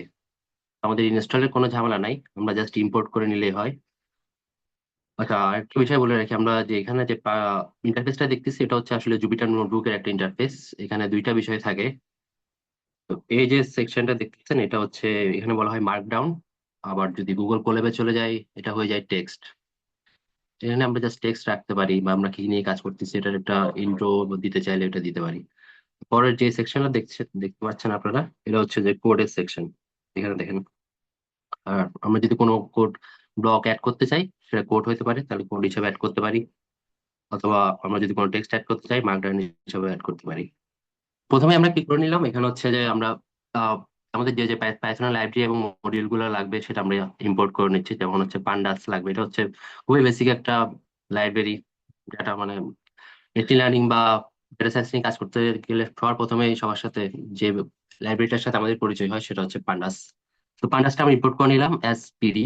পরবর্তীতে আমরা যখন পান্ডাস রিকল করব তখন আমরা জাস্ট পিডি ধরে, পিডি নাম ধরে ডাকলেই হচ্ছে কাজ করবে আর কি। এটা হচ্ছে এরকম। একইভাবে আমরা পরে হচ্ছে মেটপ্লটলিব। মেটপ্লটলিব হচ্ছে একটা লাইব্রেরি, কিন্তু ওই লাইব্রেরি পুরোটা আমাদের লাগতেছে না, তার একটা মডিউল আমাদের লাগতেছে, সেটা হচ্ছে পিওয়াই প্লট।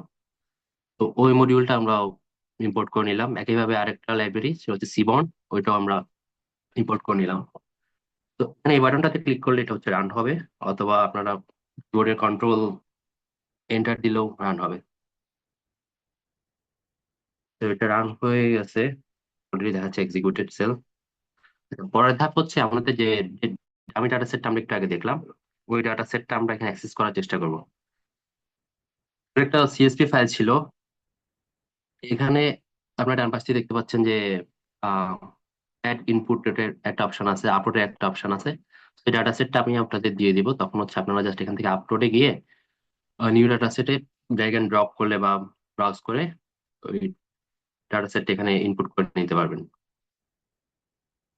তো ইনপুট করে নিলে পরে হচ্ছে যে এটা একটা রিপোজিটরি এরকম ক্রিয়েট হবে, নামিয়ে দেন। ওর ভিতরে ওই ডাটা সেটটা থাকবে, যেমন ডাটা সেট ডট সিএসভি আমাদের যেটা, ওইটা এখানে আছে। এরপর জাস্ট এখানে ক্লিক করলে হচ্ছে কপি করলে ফাইলটা, ফাইলের পাথটা হচ্ছে কপি হয়ে যাবে আর কি। তো এই ধাপে এসে আমরা কি করছি, ওই সিএসভি ফাইলটা লোড করছি। সবসময় অ্যাজ এ কনভেনশন আমরা এটাকে বলি হচ্ছে ডেটা ফ্রেম, ডিএফ। ডেটা ফ্রেমটা এই যে পান্ডাসের মাধ্যমে আমরা রিড করছি। সো এটার যে ফাংশনটা সেটা হচ্ছে রিড সিএসভি। পরে এই জায়গায় হচ্ছে আমরা যে পাথটা কপি করছিলাম ওই পাথটা দিয়ে দিলাম। তো এটা কি আসলে সে রিড করতে পারছে কিনা সেটা আমরা বুঝতে পারবো পরের সেকশনটা দিয়ে। এরপর যদি আমরা একটা প্রিন্ট কমান্ড দিই, প্রিন্ট ডেটা ফ্রেমের হেড পোর্শনটা আমরা দেখতে পাচ্ছি, মানে প্রথম দিকের পোর্শনটা, তাহলে হচ্ছে আমরা বুঝতে পারবো আসলে সে রিড করতে পারছে কিনা। এটা রান দিলে আমরা দেখতেছি ওই যে আমাদের যে আগে যেটা সেট দেখেছিলাম ওইটারই প্রথম 8টা অবজারভেশন এবং সাথে হচ্ছে হেডিংটা সে এখানে দেখাচ্ছে। যেহেতু এটা একটু ভার্টিক্যালি হরাইজন্টালি অনেক বড়, সো এটা ব্রেক হয়ে 3টা সেকশনে দেখাচ্ছে, যে প্রথম column, second column, water body type এবং ব্যান্ড গুলো এবং ডায়ামিটার দেখা যাচ্ছে। আচ্ছা, পরের ধাপে আমরা দেখবো সামারি স্ট্যাটিস্টিক্স দেখবো।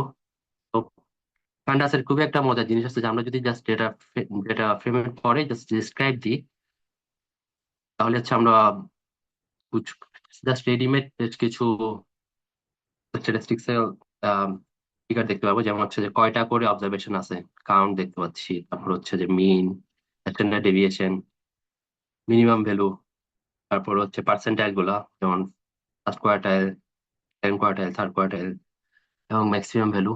এবং প্রত্যেকটা নিউমেরিক্যাল ভ্যালুর জন্য আমরা এটা দেখতে পাচ্ছি আর কি। পান্ডাস ডিসক্রাইব দিলে সে অটো বুঝে নেয় যে কোথায় কোথায় নিউমেরিক্যাল ভ্যালু আছে, এবং ওগুলার ক্ষেত্রে এই বিষয়গুলো সে দেখায়। যেমন আমাদের সে কিন্তু স্মার্টলি এই সেলগুলো এই কলামগুলো কিন্তু সে বাদ দিয়ে দিছে, যেমন সেন্টিনেল এটা জাস্ট একটা টেক্সট আকারে ছিল, ওয়াটার বডি এবং ওয়াটার বডি টাইপ বাদ দিয়ে দিছে, জাস্ট নিউমেরিক্যাল ভ্যালুগুলোর কমন যে বিষয়গুলো ক্যারেক্টারিস্টিক্যাল এখানে ডেসক্রাইব দিলেই সে অটো দেখায়। ঠিক আছে, এখন আরেকটা বিষয় যেমন আমাদের মাথায় আসতে পারে, যেখানে তো আমরা ম্যাক্স পেলাম, কিন্তু মিন আমরা কিভাবে বের করবো? মিন বের করাও পাইথনে খুব ইজি। জাস্ট এখানে একটা ভেরিয়েবল আমরা ডিক্লেয়ার করলাম মিন ভ্যালু, পরে ডাটা ফ্রেমের এই যে থার্ড ব্র্যাকেটের ভিতর মানে হচ্ছে আমি কোন কলামটা আমি আসলে কল করতেছি। আমি যদি টার্বিটরি দেখতে চাই টার্বিটরি লিখলাম, পরে হচ্ছে আরেকটা ফাংশন মিন বের করার জন্য ডট মিন, এটা যদি দেই তারপরে আমরা যদি এটা রান করি, রান করে প্রিন্টের ভিতরে আমরা কি রাখলাম মিন ভ্যালু, এটা চলে আসতেছে। চলে আসা উচিত ছিল। এই যে আমরা দেখতে পাচ্ছি টার্বিটরির মিন ভ্যালু হচ্ছে 13.35।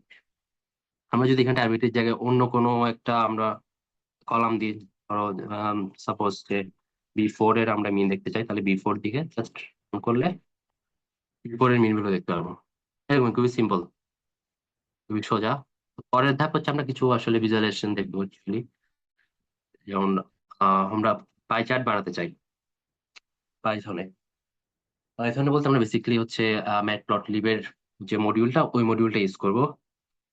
তো এখানে আমরা কি করতেছি, প্রথম হচ্ছে যে ওয়াটার বডির কাউন্টটা বের করতেছি। কারণ বলতে হচ্ছে ওয়াটার বডিতে কত ধরনের ওয়াটার বডি আছে সেটার ভ্যালুটার কাউন্ট বের করতেছি এখানে এই ফাংশনটা দিয়ে, ভ্যালু কাউন্টস এই ফাংশনটা ইউজ করে। পরে হচ্ছে আমরা দুইটা ফিগার করব, একটা হচ্ছে ওয়াটার বডি টাইপের জন্য আর একটা হচ্ছে ওয়াটার টাইপের জন্য। ঠিক আছে, তো আমরা ফিগার সাইজ ঠিক করে নিলাম 10/5। এখানে প্রথম নাম্বারটা আসলে ডিনোট করে হচ্ছে যে উইডথ কত হবে, আর পরেরটা হচ্ছে যে হাইট কত হবে। পরে আমরা দেখতেছি যে একটা বিষয় বলে নি, এখানে যদি হ্যাশ দিয়ে আমরা যদি কোনো কিছু লিখি ওটা হচ্ছে কমেন্ট অবস্থায় থাকে, এটা আসলে এক্সিকিউট হয় না। তো আমরা প্রথম প্লটটাতে চলে যাই। তো একটা সাব প্লট আমরা বানাইলাম এখানে, দেখেন প্রথম এটা মানে হচ্ছে 1 মানে হচ্ছে প্রথম রো, আর এটা হচ্ছে প্রথম দুইটা কলাম আছে, মানে আমরা বিষয়টাকে দুই ভাগে ভাগ করে নিছি। একটা রোতে দুইটা কলাম থাকবে, দুইটা কলামের প্রথম কলামে আমরা প্রথম প্লটটা করব। দুইটা 1 to 1 তার এটা বোঝা যাচ্ছে, মানে এটা বোঝানো হচ্ছে। পরে আমরা কি করলাম, ওয়াটার বডি কাউন্টটাকে প্লট করলাম। এখন এখানে বেশ কিছু প্যারামিটার আছে, যেমন কাইন্ডে হচ্ছে পাই, যেহেতু আমরা পাই চার্ট বানাবো তাই তাই এখানে পাই। আর পরেরটা দ্বারা হচ্ছে আমরা আসলে পায়ের যে পার্সেন্টেজের ভ্যালুটা ওটা আসলে আমরা কত ঘর পর্যন্ত দেখবো ওটা বোঝানোর জন্য এইভাবে লেখা হয়। এটা স্টার্টিং অ্যাঙ্গেল 90, তারপরে দুইটা কালার দিয়ে দিলাম যেহেতু দুইটা ওয়াটার বডি ছিল আমাদের ক্ষেত্রে, রিভার আর লেক।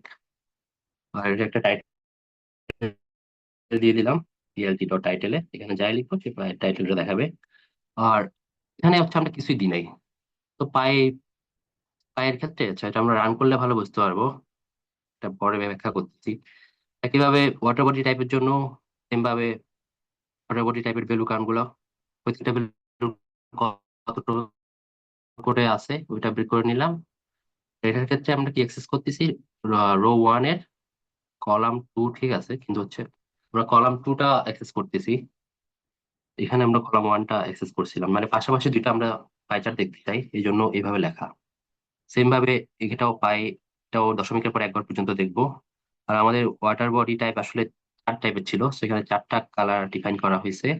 কালার গুলোর ক্ষেত্রে আমরা ডিরেক্ট কালারের নামও লিখতে পারি, কিছু কালারের ডিরেক্ট নাম লিখলে হয়, ওইটাও করতে পারি। আবার হচ্ছে যে আমরা হেক্সা কোডেও লিখতে পারি কালার, তো বোথ ওয়েতেই কাজ করবে। আর লাস্টে এসে তেমন কিছুই নাই, যেটা হচ্ছে আমার টাইট লেআউট, মানে হচ্ছে যাতে হচ্ছে সুন্দর করে দেখায় বিষয়টা, আর হচ্ছে টিএলটি ডট শো তে হচ্ছে যে just দেখাবে। আমি যদি রান করি আসলে বিষয়টা সুন্দর করে বোঝা যাবে।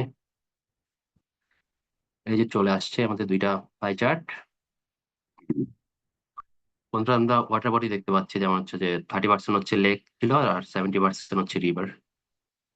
তো আমরা যদি এখানে যেটা বলতে চাচ্ছিলাম, ওয়াই লেভেলটা যদি আমরা ব্ল্যাঙ্ক করে না দিতাম, সে এটা যদি আমরা নাই দিতাম, ফর এক্সাম্পল আমরা এটা রিমুভ করে দিই, তখন সে কিন্তু অটো একটা কাউন্ট দেখাচ্ছে, মানে কিছু না দিলে সে এটা অটো দেখায়। তো এটা যাতে ভিজুয়ালি এরকম না আসে, যাতে কাউন্টটা না আসে, এই জন্য হচ্ছে এই বিষয়টা এখানে দেওয়া, যে কমেন্ট দেওয়া আছে যে রিমুভ ডিফল্ট ওয়াই লেভেল। ঠিক আছে, এই হচ্ছে ব্যাপার পাই চার্টের। পরের ধাপে আমরা হচ্ছে হিস্টোগ্রাম করব, যেখানে হচ্ছে বার চার্টের মাধ্যমে আসলে আমরা দেখবো যে ডিস্ট্রিবিউশনটা কেমন। এক্ষেত্রে আমরা কি করছি, প্রথমে একটা ভ্যারিয়েবল বানাইছি, ভ্যারিয়েবলটার নামই দেওয়া হয়েছে বিআর, এজ ইউজুয়াল পাইথন এরকম করা হয়। আর এখানে যেটা আছে ব্র্যাকেটের মধ্যে, এটা আসলে একটা লিস্ট। লিস্টের মধ্যে আমাদের যে সব ভ্যারিয়েবল ছিল, তার মধ্যে আমরা ধরে নিচ্ছি যে বি1 থেকে বি8 হচ্ছে যে আসলে ডিপেন্ডেন্ট ইন্ডিপেন্ডেন্ট ভ্যারিয়েবল, তারপর ডিপেন্ড করতেছে হচ্ছে টার্বিডিটি। সবগুলোকে আমরা একসাথে এখানে রাখলাম। কিভাবে এখানে আমরা হচ্ছে সবগুলোর জন্য আসলে বার প্লট দেখবো, এই জন্য আমরা একইভাবে একটা বড় প্লট করে তারপর এটা সাব প্লট করবো, যেখানে হচ্ছে আমরা টোটাল একটা রো নিছি, 3টা কলাম নিছি, এবং ফিগারের সাইজটা বলে নিছি একইভাবে, উইডথ কত, হাইট কত। তারপরে এটাতে জাস্ট হচ্ছে যে 2D গিটটাকে 1D করে নেওয়া হয়েছে, যাতে হচ্ছে ইজিলি ভিজুয়ালাইজ করা যায়। আর এখানে একটা ফর লুপ বানানো হয়েছে, যাতে হচ্ছে যে এটার জন্য আমরা আলাদা করে বি1 কল করে বি1 কল করা, যাতে না করি, জাস্ট ফর লুপে ফেলে দিলে সে অটো কল করতে থাকবে আর কি। যেমন ইউনুয়ারের সে ভ্যারিয়েবল থেকে একটা একটা করে করতে থাকবে এবং বারচার্ট বানাতে থাকবে। এখানে ডিফল্ট কিছু ইয়ে আছে, প্রিটি সিম্পল, এটা সবসময় দেওয়াই লাগে। যেমন সে প্রথমে হচ্ছে ডাটা ফ্রেম থেকে কলামটা কল করতেছে। কলাম বলতে হচ্ছে যে ভেরিয়েবলের প্রথম যে ব্যাপারটা আর কি, বি1। তারপর বিনস হচ্ছে আমরা কতটুকু ভিজুয়ালাইজ করব, তারপর একটা কালার ডিফাইন করে দেওয়া, এটা হচ্ছে। আর এজ কালারটা হচ্ছে আসলে বক্সটা কিরকম হবে ওইটা ডিফাইন করা। তারপর একইভাবে আগের প্লটের মতো আমরা এখানে একটা টাইটেল দিচ্ছি, যেটা হচ্ছে একটা স্ট্রিং, কিন্তু এটা হচ্ছে স্পেশাল টাইপের স্ট্রিং। এটাকে এক স্ট্রিং বলে, কারণ এটা হচ্ছে ডাইনামিক। কারণ ডিস্ট্রিবিউশন অফ ওয়ার্ড এটা কিন্তু চেঞ্জ হইতে থাকবে। কারণ প্রথমবারে এটা হয়তো বা বি1 একটা দেখাচ্ছে, পরের বারে দেখাবে বি2 একটা। তো এই টাইপের যখন কোনো জিনিস থাকে, তখন সেটা আমরা আগের বারে যেমন জাস্ট একটাই বিষয় ছিল ওয়াটার বডিজ, কিন্তু এখানে তো এটা বিষয়টা ডাইনামিক, যেহেতু চেঞ্জ হচ্ছে। সো এরকম বিষয় যখন থাকে, তখন সেটা আমরাকে এফ স্ট্রিং এর মধ্যে রাখি। এবং এফ স্ট্রিং এর রিপিট সে কোথা থেকে পাবে, এই কলাম সিওএল থেকে পাবে, ওখানে কলাম থেকে পাবে। আর এক্স লেভেলে কি থাকবে, এক্স এ কলাম থাকবে, মানে বি1 বা বি2 যেটাই হোক। আর ওয়াইতে থাকবে ফ্রিকোয়েন্সি। আচ্ছা, এবার যদি আমরা একটু ডান দিয়ে দেখি কেমন আসবে এই ব্যাপারটা, যে দেখতে পাচ্ছি আমরা সবগুলার ডিস্ট্রিবিউশন চলে আসছে। তো এটা আসলে এরকম কোনো প্যাটার্ন আসলে এখানে খুব একটা নাই যে আমরা নর্মালি ডিস্ট্রিবিউটেড, বা এক্ষেত্রে যেমন বি6 এর ক্ষেত্রে আমরা বলতে পারি এটা একটু রাইট দিকে স্কিউড।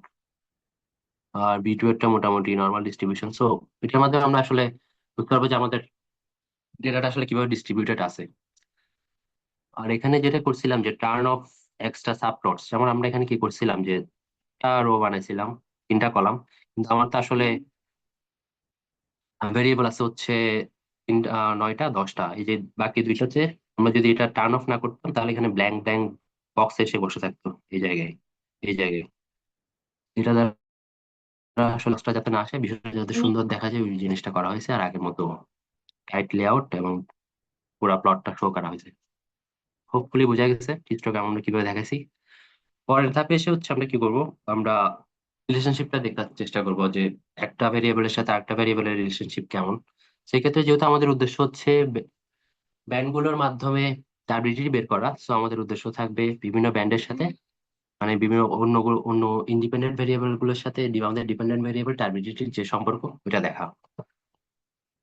একইভাবে আমরা এখানেও একটা বড় প্লট করে আবার অনেকগুলো সাব প্লট করতেছি, যেহেতু আমরা প্রায় 9টার মতো গ্রাফ হবে। সেই জন্য আমরা 3টা রো করে নিছি, 3টা কলাম করে নিছি, এবং প্রত্যেকটা সেকশন একটা একটা করে দেখা যাবে। একইভাবে এখানেও একটা আমরা ফর লুপ চালাইছি, for I column in inward variable. এখানে ভ্যারিয়েবলের ক্ষেত্রে দেখেন আগের বারে ডিরেক্ট ভ্যারিয়েবল ছিল, কিন্তু এখানে আবার কিছু কিছু যেন দেখা যাচ্ছে। আসলে কিছু না, এটা হচ্ছে একটা ইন্ডেক্সিং সিস্টেম, যেখানে বলতে সে সবটাই নিবে, শুধুমাত্র বাদ দিবে লাস্টের থেকে একটা -1 দ্বারা। এটাই বোঝায়, মানে আমাদের যে ভ্যারিয়েবল আগে কাউন্ট ডিক্লেয়ার করছিলাম, আমরা সবগুলাই নিচ্ছি, শুধুমাত্র টার্বিডিটি বাদে। এই টার্বিডিটি বাদ দেওয়ার জন্যই হচ্ছে কলামে কোডের মধ্যে এই জিনিসটা ইন্ট্রোডিউস করা হয়েছে আর কি, এই যে কমেন্ট করা আছে এক্সক্লুড টার্বিডিটি ফ্রম দা ইয়ার। কারণ হচ্ছে আমরা টার্বিডিটির সাথে আসলে সবগুলা ভেরিয়েবলের সম্পর্কটা দেখবো। এইভাবে আমরা এখানে একটা ভ্যারিয়েবল ডিক্লেয়ার করে নিলাম এক্স, যেটা হচ্ছে এক্সেস এর আই। আই বলতে আসলে হচ্ছে যে ওই ভ্যারিয়েবলেরই একটা একটা করে সে নিতে থাকবে। এবং এই ক্ষেত্রে আমরা কি স্কেটার প্লট করব, এবং হচ্ছে আমরা ওই যে ভ্যারিয়েবলটা কাউন্ট করে ডিক্লেয়ার করে নিচ্ছি। মানে যে দুইটার মধ্যে আমরা করবো, যেমন প্রথমে সে হয়তো বা বি ওয়ান নিবে, বি ওয়ান এর সাথে টার্গেটটি দেখাবে। এটা যদি পুরোটা রান হয়ে যায়, সে আবার ফর লুপের মধ্যে পরে বি টু এর সাথে টার্গেটটি দেখাবে। এবং এটা পরে আরেকটা প্যারামিটার আমরা হচ্ছে কালারটা কি হবে সেটা বলে দিচ্ছি। এবং এখানে যে আলফাটা, আলফাটা আসলে ওটা হচ্ছে ট্রান্সপারেন্সিটা কত হয় 0 থেকে 1 এর মধ্যে। আমরা কি পুরোপুরি ট্রান্সপারেন্ট করতে চাইলে আমরা 0 দিতে পারি, আর পুরোপুরি ভিজুয়ালাইজ করতে পারলে 1। সেটা মাঝামাঝিতে রাখা হয়েছে, যাতে হচ্ছে যে একটা পয়েন্টের উপর যদি আরেকটা পয়েন্ট পড়ে আমরা আসলে দেখতে পাই, যাতে দেখতে পাই, এই জন্য হচ্ছে যেটা মাঝামাঝি করে রাখা হয়েছে। একইভাবে এখানে টাইটেলটা ডাইনামিক করে রাখা হয়েছে, এর সাথে টার্বিডিটির সম্পর্ক দেখতেছি। এক্স লেভেলটাও কাইন্ড অফ ডাইনামিকই আছে। আর ওয়াই লেভেলে যেহেতু আমরা সবসময় টার্বিডিটির সাথে দেখবো, এটা টার্বিডিটি রাখা হয়েছে। এটা যদি আমরা রান দেই, এই যে আমাদের স্কেটার প্লট গুলো চলে আসছে। দেখেন যে কোডের সাথে মিল পাওয়া যাচ্ছে কিনা। আমরা এক্স লেভেলে কলাম রাখছিলাম, যে এক্স লেভেল মানে হচ্ছে নিচে, এই যে বি ওয়ান বি টু, সবগুলো ওয়াই এর জায়গায় সব জায়গায় টার্বিডিটি দেখতেছি। আমরা যে টাইটেলটা দিয়েছিলাম কলাম ভার্সেস টার্বিডিটি, কলাম বলতে হচ্ছে সে ভেরিয়েবলেরটাই লুপের মধ্যে চলতেছে, ভেরিয়েবলের যেটা আছে ওটাই আস্তে দেখতে পাচ্ছি। আর যদি আমরা গ্রাফের দিকে দেখি, যে দেখেন আমরা এটা ট্রান্সপারেন্ট করে রাখার ফলে আমরা যে বুঝতে পারতেছি যে এখানে অনেকগুলো পয়েন্ট একসাথে পড়ছে। এখানে পড়ছে যে বি3 আর টার্বিটির মধ্যে যে রিলেশনটা আর কি। এক নজরে ডাটাগ্রাফ যদি দেখি, মোটামুটি বেশিরভাগ ক্ষেত্রে আমরা দেখছি একটা এক্সপোনেনশিয়াল সম্পর্ক আছে। মানে ব্যান্ডের ভ্যালু বাড়ার সাথে সাথে টার্বিডিটিও দেখা যাচ্ছে বাড়তেছে।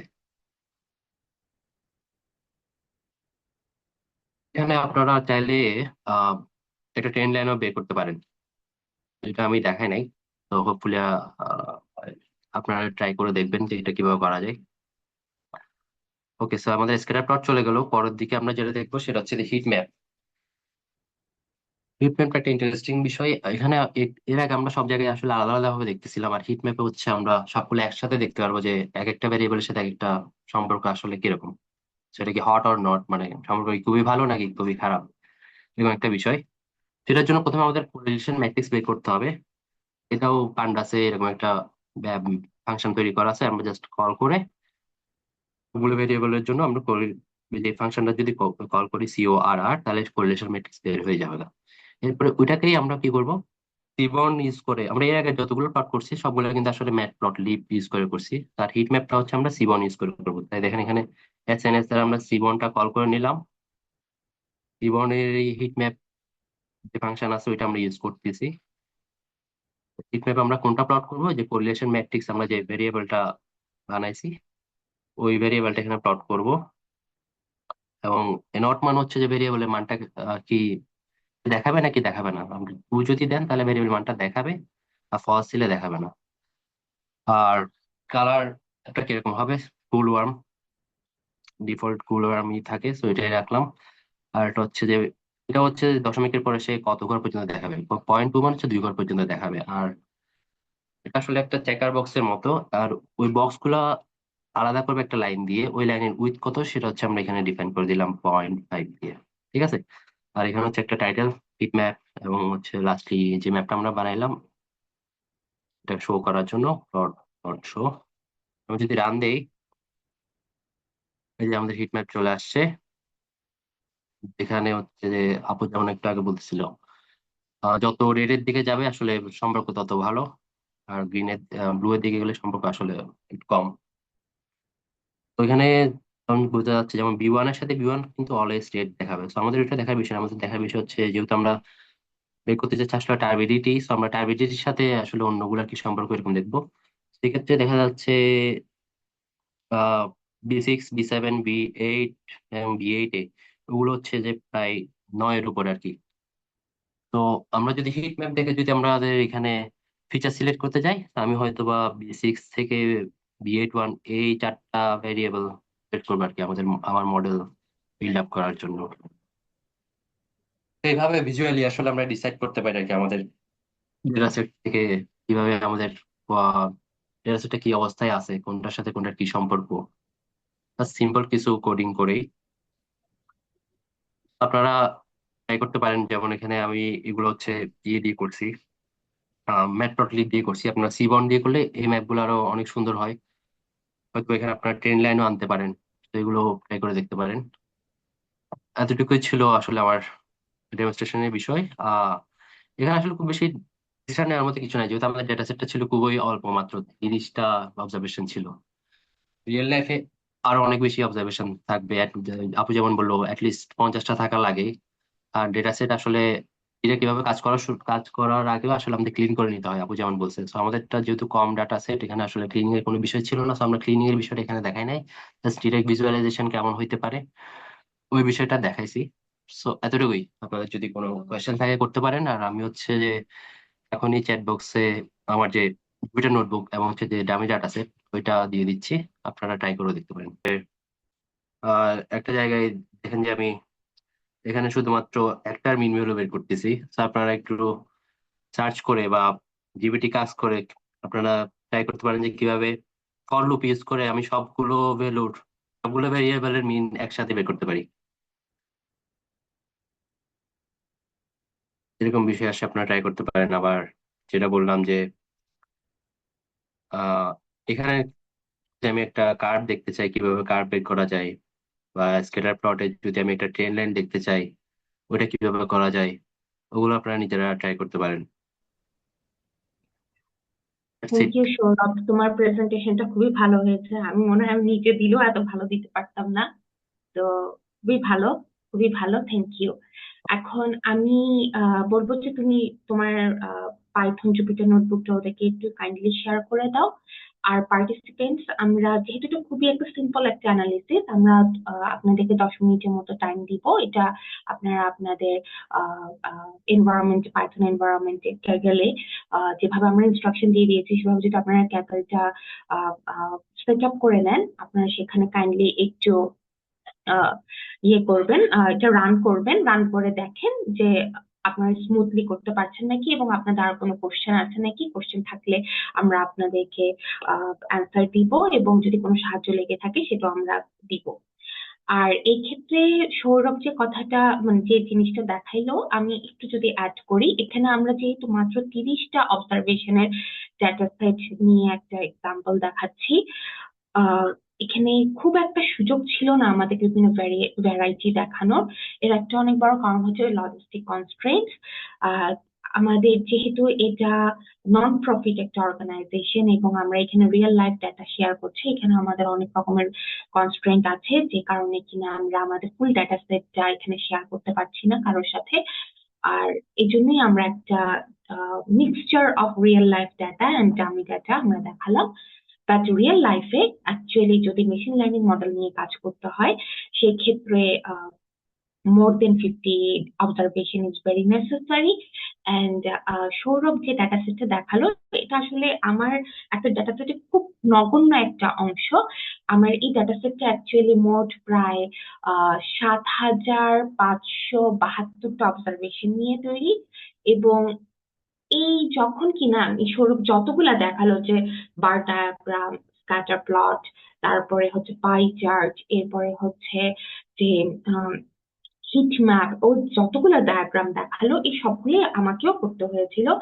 এবং আমি যখন এই সম্পূর্ণ এই ভিজুয়ালাইজেশন অ্যানালাইসিসটা করলাম, যেটাকে কিনা আমরা বলি এক্সপ্লোরেটরি ডাটা অ্যানালিসিস, এইটা করার পর আমি দেখলাম আমার যে মেইন ডাটা সেটে 7,572টা ডাটা সেট ছিল, অবজারভেশন ছিল, আমি এর মধ্যে মাত্র 1,650টা অবজারভেশন ইউজ করতে পারবো। আর বাকি সবগুলা আমাকে ব্যাড কোয়ালিটি দেখে রিমুভ করে দিতে হয়েছে আমার মেশিন লার্নিং মডেল থেকে। তো যেহেতু এখানে আমাদের মাত্র 30টা ডাটা সেট ছিল, সরি 30টা অবজারভেশন ছিল, সে কারণে আমরা আসলে সেই হোল প্রসিডিউরটা আমাদের পক্ষে দেখানো সম্ভব না। বাট রিয়েল লাইফে যখন কিনা আপনি রিয়েল লাইফ ডাটা নিয়ে কাজ করবেন, তখন দেখা যাবে এই যে এতগুলো আমরা এক্সপ্লোরেটরি ডাটা অ্যানালিসিস করলাম, এর থ্রুতে প্রত্যেকটা স্টেপে আপনার বিভিন্ন ডাটার পরিমাণ কমতে থাকবে। মানে প্রত্যেকটা স্টেপে যখন আপনি অ্যাপ্রোচ করবেন, মুভ ফরওয়ার্ড টু, আপনি দেখবেন যে আপনার এই ডাটাটা রিমুভ করে দিতে হচ্ছে কারণ এটার এই কোয়ালিটিটা খারাপ, এই ডাটাটা আউটলায়ার তাই সেটা রিমুভ করে দিতে হচ্ছে, এই ডাটাতে হচ্ছে যে অনেকগুলা ভ্যালু আছে যেগুলা কিনা একসেপ্টেবল না। তো বিভিন্ন রকমের কারণে হচ্ছে যে আপনার এই ডাটাটা ফিচার হতে হতে হতে হতে দেখা যায় যে আপনি শুরু করলেন একটা অনেক বড় ডাটা সেট নিয়ে, বাট আলটিমেটলি আপনার এক্সপ্লোরেটরি ডাটা অ্যানালিসিস এর মাধ্যমে এই ফুল ডাটা সেটের একটা খুবই ছোট অংশ আপনি আলটিমেটলি ফিল্টার আউট করে নেবেন, যেটা কিনা আপনার best data to feed into your machine learning model. তাই এটাকে ছোট করে দেখার আসলে কিছু নাই, বরং এটা হচ্ছে মেশিন লার্নিং এর হচ্ছে one of the most important segment to to define a good model. Because আপনি যদি ফর এক্সাম্পল আমি যদি আমার সেক্টরের ক্ষেত্রে বলি, এই যে আমি বললাম আমার অরিজিনাল ডাটা সেট যেটা সৌরভ যেটা পার্ট দেখালো, সেটাতে মোট ৭,৫৭২টা অবজারভেশন আছে। আমি যদি ডাটা ক্লিনিং না করে, আমি যদি ফিচার সিলেকশন না করে, বা এই যে এক্সপ্লোরেটরি ডাটা অ্যানালিসিস না করে, আমি যদি এই ৭,৫৭২টা ডাটাই আমার মেশিন লার্নিং মডেল ট্রেনিং এর জন্য ব্যবহার করে থাকি, তাহলে কিন্তু আমার মডেলটা আসলে কোনো কাজই করবে না। এটা আমাকে আসলে কোনো প্রেডিকশনেও ভালো রেজাল্ট দিবে না, এটা আমি বেস্ট মডেলও পাবো না, অ্যাকচুয়ালি এটা কিছুই হবে না। সুতরাং আমি যদি সবগুলা ডাটাই আমি ফিট করি আমার মেশিন লার্নিং মডেলে, that will not work, and that is not worth it. এটার জন্য এই ফিচার সিলেকশন বা এই এক্সপ্লোরেটরি ডাটা অ্যানালিসিসটা খুব বেশি গুরুত্বপূর্ণ। এটাকে মেশিন লার্নিং এর ভাষায় ফিচার ইঞ্জিনিয়ারিং বলা হয়েও থাকে। তো এই স্টেপটা এক একজন এক এক ভাবে করে depending on the data structure. তবে এই মাধ্যমের থ্রু দিয়ে অবশ্যই যেতে হবে just to extract the good quality data among your data set. And that good quality data you have to use for training, validating, and testing your machine learning model. তো সৌরভ, তুমি যদি এটা শেয়ার করে থাকো, আমি সবাইকে বলবো যে প্লিজ আপনারা এই জুপিটার নোটবুকটা একবার রান করে দেখার চেষ্টা করেন। আপনাদের যদি কোনো কোশ্চেন থেকে থাকে আমরা এখন অন স্পট উত্তর দিতে পারি, অথবা আগামীকাল আমাদের সেশন শেষে আমরা একটা কিউএনএ সেশন করবো হাফ অ্যান আওয়ারে, সেখানে হচ্ছে আমরা আপনাদের কোশ্চেন গুলোর উত্তর দিতে পারি। তো এই হইলো আজকের সেশনের lecture, theoretical lecture and small demonstration of feature engineering part. আপু বলছিল হচ্ছে আমরা এই এই শুরুর দিকের এই ভিজুয়ালাইজেশন গুলো দেখে আমরা হচ্ছে ডিসাইড করতে পারি কোন ডেটা গুলো হচ্ছে আমরা ট্রেনিং এর জন্য রাখবো আমাদের মেশিন লার্নিং মডেলের জন্য, আর কোনগুলোকে আমরা বাদ দেবো। তো এই ইন্টারপ্রেট আসলে বুঝিনি আমরা কোনগুলো রাখবো কোনগুলো বাদ দিব, সেটা আমরা কি দেখে বুঝবো আর কি?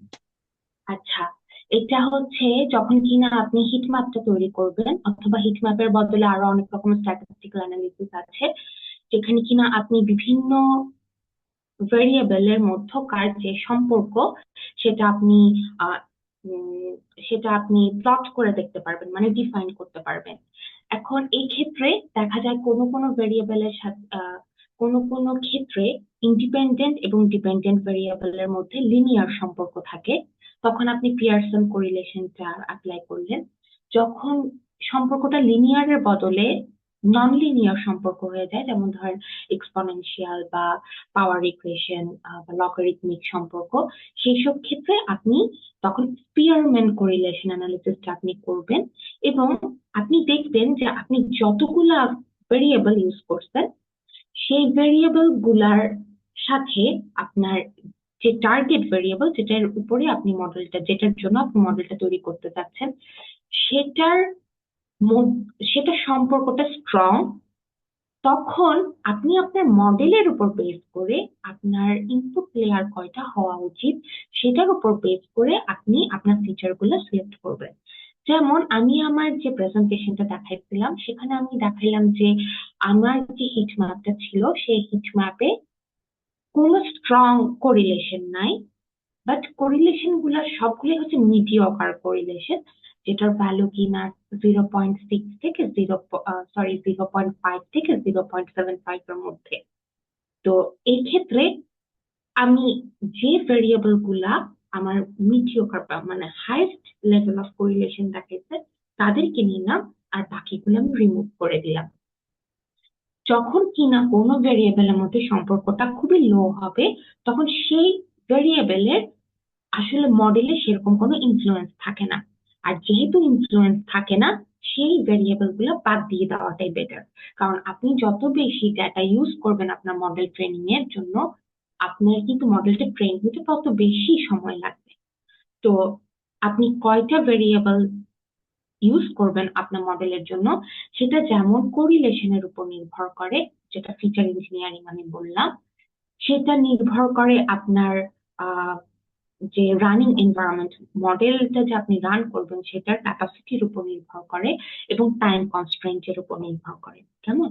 তো যে এক্সাম্পলটা এখানে সৌরভ দেখাচ্ছে, যেটা এখন আমরা স্ক্রিনে দেখতে পাচ্ছি হিট ম্যাপটা, সেখানে মূলত আমি যেটা দেখতেছি যে B1 থেকে শুরু করে B8 সবগুলা ভেরিয়েবলের সাথেই কিন্তু আমার টার্বিডিটি, যেটা কিনা আমার টার্গেট ভেরিয়েবল, এটার খুব হাই স্ট্রং কোরিলেশন।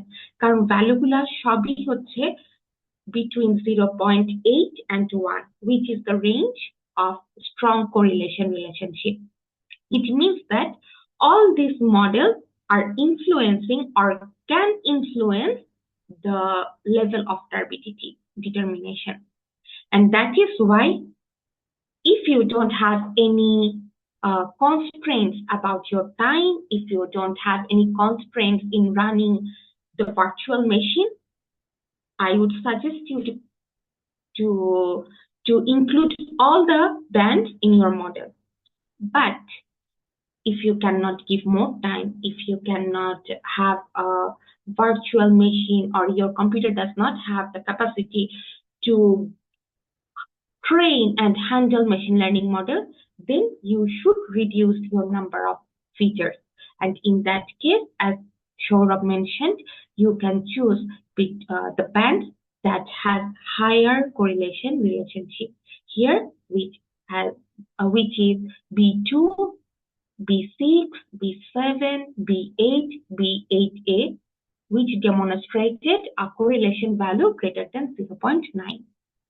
তো এটা আসলে নির্ভর করে আপনার প্রবলেমটা কি, সেই প্রবলেমের সলিউশনটার জন্য আপনার কি রকম রিসোর্স আছে, কম্পিউটেশন রিসোর্স আছে, এবং আপনার কি পরিমাণ টাইম আছে। ফর এক্সাম্পল, আমি যদি আরেকটু বিস্তারিত বলি আমার নিজের পার্সোনাল ওয়ার্ক থেকে, যেখানে কিনা আমাকে প্রতিনিয়ত আমার কাজের জন্য machine learning, simple machine learning থেকে advanced machine learning, deep learning, neural network modelling করতে হয়। সেখানে আমার যখন একটা প্রবলেম আছে এবং আমি যখন কিনা ফিচার গুলা পাই, আমার ডেটা সেটটা হাতে পাই, আমার ফার্স্ট ক্রাইটেরিয়া থাকে আমি এক্সপ্লোরেটরি ডাটা অ্যানালিসিসটা করে ফেলবো। করে ফেলার পর আমি দেখবো যে আমার অবজারভেশনের নাম্বার কয়টা, মানে আমার কি পরিমাণ অবজারভেশন আছে। যেমন ধরেন, আমি একটা এক্সাম্পল দিয়েছিলাম যে আমার ডাটা সেটটা হচ্ছে মেইনলি 7,572টা ডাটা অবজারভেশন নিয়ে তৈরি। তো যদি আমার 7,572টা ডাটা সেট হয়ে থাকে, আমার কম্পিউটেশনাল রিসোর্স লিমিটেশনের জন্য আমি কিন্তু সবগুলো সেন্টিনেল-2 ব্যান্ড ইউজ করতে পারবো না। কিন্তু যখন কিনা আমি এক্সপ্লোরেটরি ডাটা অ্যানালিসিস করলাম, করে দেখলাম যে আমি 7,000 ডাটার মধ্যে প্রায় 6,000 ডাটাই ইউজ করতে পারতেছি না, আমি শুধু 1,000 ডাটা ইউজ করতে পারতেছি, that gives me the enough computational resource to include all the individual bands from Sentinel-2. So when I created that turbidity model, I used all the Sentinel-2 bands because all of them showed very good relationship with my target variable. তো এটা আসলে নির্ভর করে যে প্রথমত আপনার exploratory data analysis, যেখানে কিনা আপনি কোরিলেশন অ্যানালিসিস গুলো করবেন, যদি সেটা লিনিয়ার কোরিলেশন, আপনি যদি স্ক্যাটার প্লটের মধ্যে দেখেন যে আপনার সম্পর্কটা লিনিয়ার সম্পর্ক, তাহলে আপনি লিনিয়ার কোরিলেশনে গিয়ে আপনার কোরিলেশন ভ্যালুটা দেখবেন, কোরিলেশন কোএফিসিয়েন্ট। আপনি যদি দেখেন যেটা এক্সপোনেনশিয়াল রিলেশনশিপ, তখন আপনি নন লিনিয়ার কোরিলেশনটা অ্যানালিসিস করবেন, করে আপনার আর ভ্যালুটা দেখবেন, সেই আর ভ্যালুর উপর বেস করে আপনি আপনার ফিচারগুলো চুজ করতে পারেন। This is one kind of feature engineering. আপনি আরো অনেক রকমের ফিচার ইঞ্জিনিয়ারিং করতে পারেন এবং এই ফিচার ভ্যারিয়েবল গুলো ডিসাইড করতে পারেন। যেমন আরেকটা ওয়ে হচ্ছে প্রিন্সিপাল কম্পোনেন্ট অ্যানালিসিস, যেখানে কিনা দেখা যায় এরকম এক্সপ্লোরেটরি ডেটা অ্যানালিসিস এর পরিবর্তে আরেক রকমের মেথোডোলজি ব্যবহার করা হয়, যেখানে আপনি পুরো ফুল ডাটা সেটটাকে বিভিন্ন প্রিন্সিপাল কম্পোনেন্টে ভাগ করে নেবেন এবং সেই প্রিন্সিপাল কম্পোনেন্ট থেকে আপনি ডিসিশন নেবেন যে instead of training my model on each individual feature, I will train my model based on the principal component of 39% interval, or that kind of way. So there are several ways of doing feature engineering. Here we only focused on explanatory data analysis, but there are many other ways. So that is not the only way to decide which feature you should use for your model. There হচ্ছে Sentinel-2 image in South America. The location name is Guyana. This is a Sentinel-2 RGB image, and this is my turbidity model derived map where I used gradient boosting model. So আমি যেটা করছি সেটা হচ্ছে যে আমি একটা model develop করছি এবং সেই মডেল টিউনিং এর পরে আমি বেস্ট মডেলটা সিলেক্ট করলাম এবং বেস্ট মডেলটা আমি সর্বশেষ আমার যে স্যাটেলাইট সেন্টিনেল-2 ইমেজ আছে সেখানে আমি অ্যাপ্লাই করলাম। অ্যাপ্লাই করার পরে আমি এই রেজাল্টটা পেয়েছি। Just take a look the details. For example, আমরা যদি এই ইস্টুয়ারিটা দেখি এবং মডেল আউটপুট দেখি, ছোট্ট ছোট্ট ডিটেইলস গুলাও কিন্তু আমরা মেশিন লার্নিং এর মাধ্যমে ভিজুয়ালাইজ করতে পারছি। আরজিবি তে যেটা হয় শুধু আমরা দেখতে পারি যে হ্যাঁ এই ওয়াটারটা টার্বিড, বাট যখন কিনা আমরা মডেল অ্যাপ্লাই করি আমরা আসলে বলতে পারি এই ওয়াটারের টার্বিডিটি লেভেলটা কত। তো এটা যদি আমি এমপিরিক্যাল মডেল দিয়ে করতাম, ইট ওয়াজ ক্লোজ টু ইম্পসিবল। এটা যদি আমি নর্মাল মেশিন লার্নিং যেটা কিনা অ্যাডভান্স লিনিয়ার রিগ্রেশন মডেল দিয়ে করতাম, আমি করে দেখেছি it was close to impossible. That's why after testing several machine learning models, I found that gradient boosting model is working best for this case of study, and that is why I chose gradient boosting regression model to develop this turbidity model, and it's a global model, and the output should look like this. So machine learning এ আসলে অনেক অনেক prospect আছে এবং আসলে machine লার্নিংটা 1 ঘন্টা 2 ঘন্টার সেশনে সম্পূর্ণরূপে ডিটেইলস বলাটা সম্ভব না। এটার জন্য আসলে অনেক অনেক ইনডেপথ পড়ালেখা দরকার যদি আপনি একটা ভালো মডেল তৈরি করতে চান। এবং আমাদের এই সেশনটার কিন্তু এইটা ছিল জাস্ট একটা ইন্ট্রোডাকশন দেওয়া, যাতে করে মানুষজন যদি কেউ ইন্টারেস্টেড হয় যে মেশিন লার্নিং মডেল দিয়ে কেমনে কাজ করতে হয়, তারা যেন একটা গাইডলাইন পায় যে হ্যাঁ আমাকে এই মেইন কনসেপ্ট গুলো চিন্তা করতে হবে, চিন্তা করে আমি আমার মেশিন লার্নিং মডেলটা ডেভেলপ করা স্টার্ট করতে পারি। বাট আমি সাজেস্ট করব আমাদের এই সেশনটাকে একটা গাইডলাইন হিসেবে নিয়ে যখন কিনা আপনারা মেশিন লার্নিং মডেল তৈরি করবেন বা আর্টিফিশিয়াল ইন্টেলিজেন্স মডেল তৈরি করবেন, তখন যে প্রত্যেকটা টপিক আমরা দেখালাম সে প্রত্যেকটা টপিকের উপর ডিটেইল নলেজটা নেবেন। এই ডিটেইল নলেজটার জন্য অনেক রকমের ম্যাটেরিয়াল অনলাইনে পাওয়া যায়। সেই রকম যেমন ধরেন নাসা থেকে অনেকগুলো কোর্স আছে। আমি বলতে পারবো না নাসা থেকে আসলে মেশিন লার্নিং এর উপর কোনো কোর্স করানো হয় নাকি, বাট নাসার কিছু কোর্স আছে। তারপরে ধরেন কিছু ব্লগ আছে যেখানে কিনা ওরা বিভিন্ন রকম মেশিন লার্নিং সম্পর্কে ট্রেনিং দিয়ে থাকে, মানে লিখিত ইনস্ট্রাকশন আর গাইডলাইন দেওয়া থাকে। সেগুলো আপনি রিড করে করে আরো ইন ডেপথে জানতে পারবেন। তো আমাদের আজকের এই সেশনটা মূলত হচ্ছে একটা নর্মাল গাইডলাইন। সেই গাইডলাইনের মাধ্যমে হচ্ছে আপনার একটা ফুল কনসেপ্ট থাকলো যে একটা মডেল ডেভেলপ করার জন্য আমাদের কি কি জিনিস কনসিডার করতে হবে, আর বাকিটা কিভাবে আপনি আপনার এই মডেলটাকে আপনার ডাটার জন্য পুরোপুরি উপযুক্ত করে তুলবেন, সেটার জন্য আপনার আরো ইনডেপথ নলেজ দরকার। তাহলে আজকের মতো এই পর্যন্তই। আল্লাহ হাফেজ। আল্লাহ হাফেজ। Thank you everyone.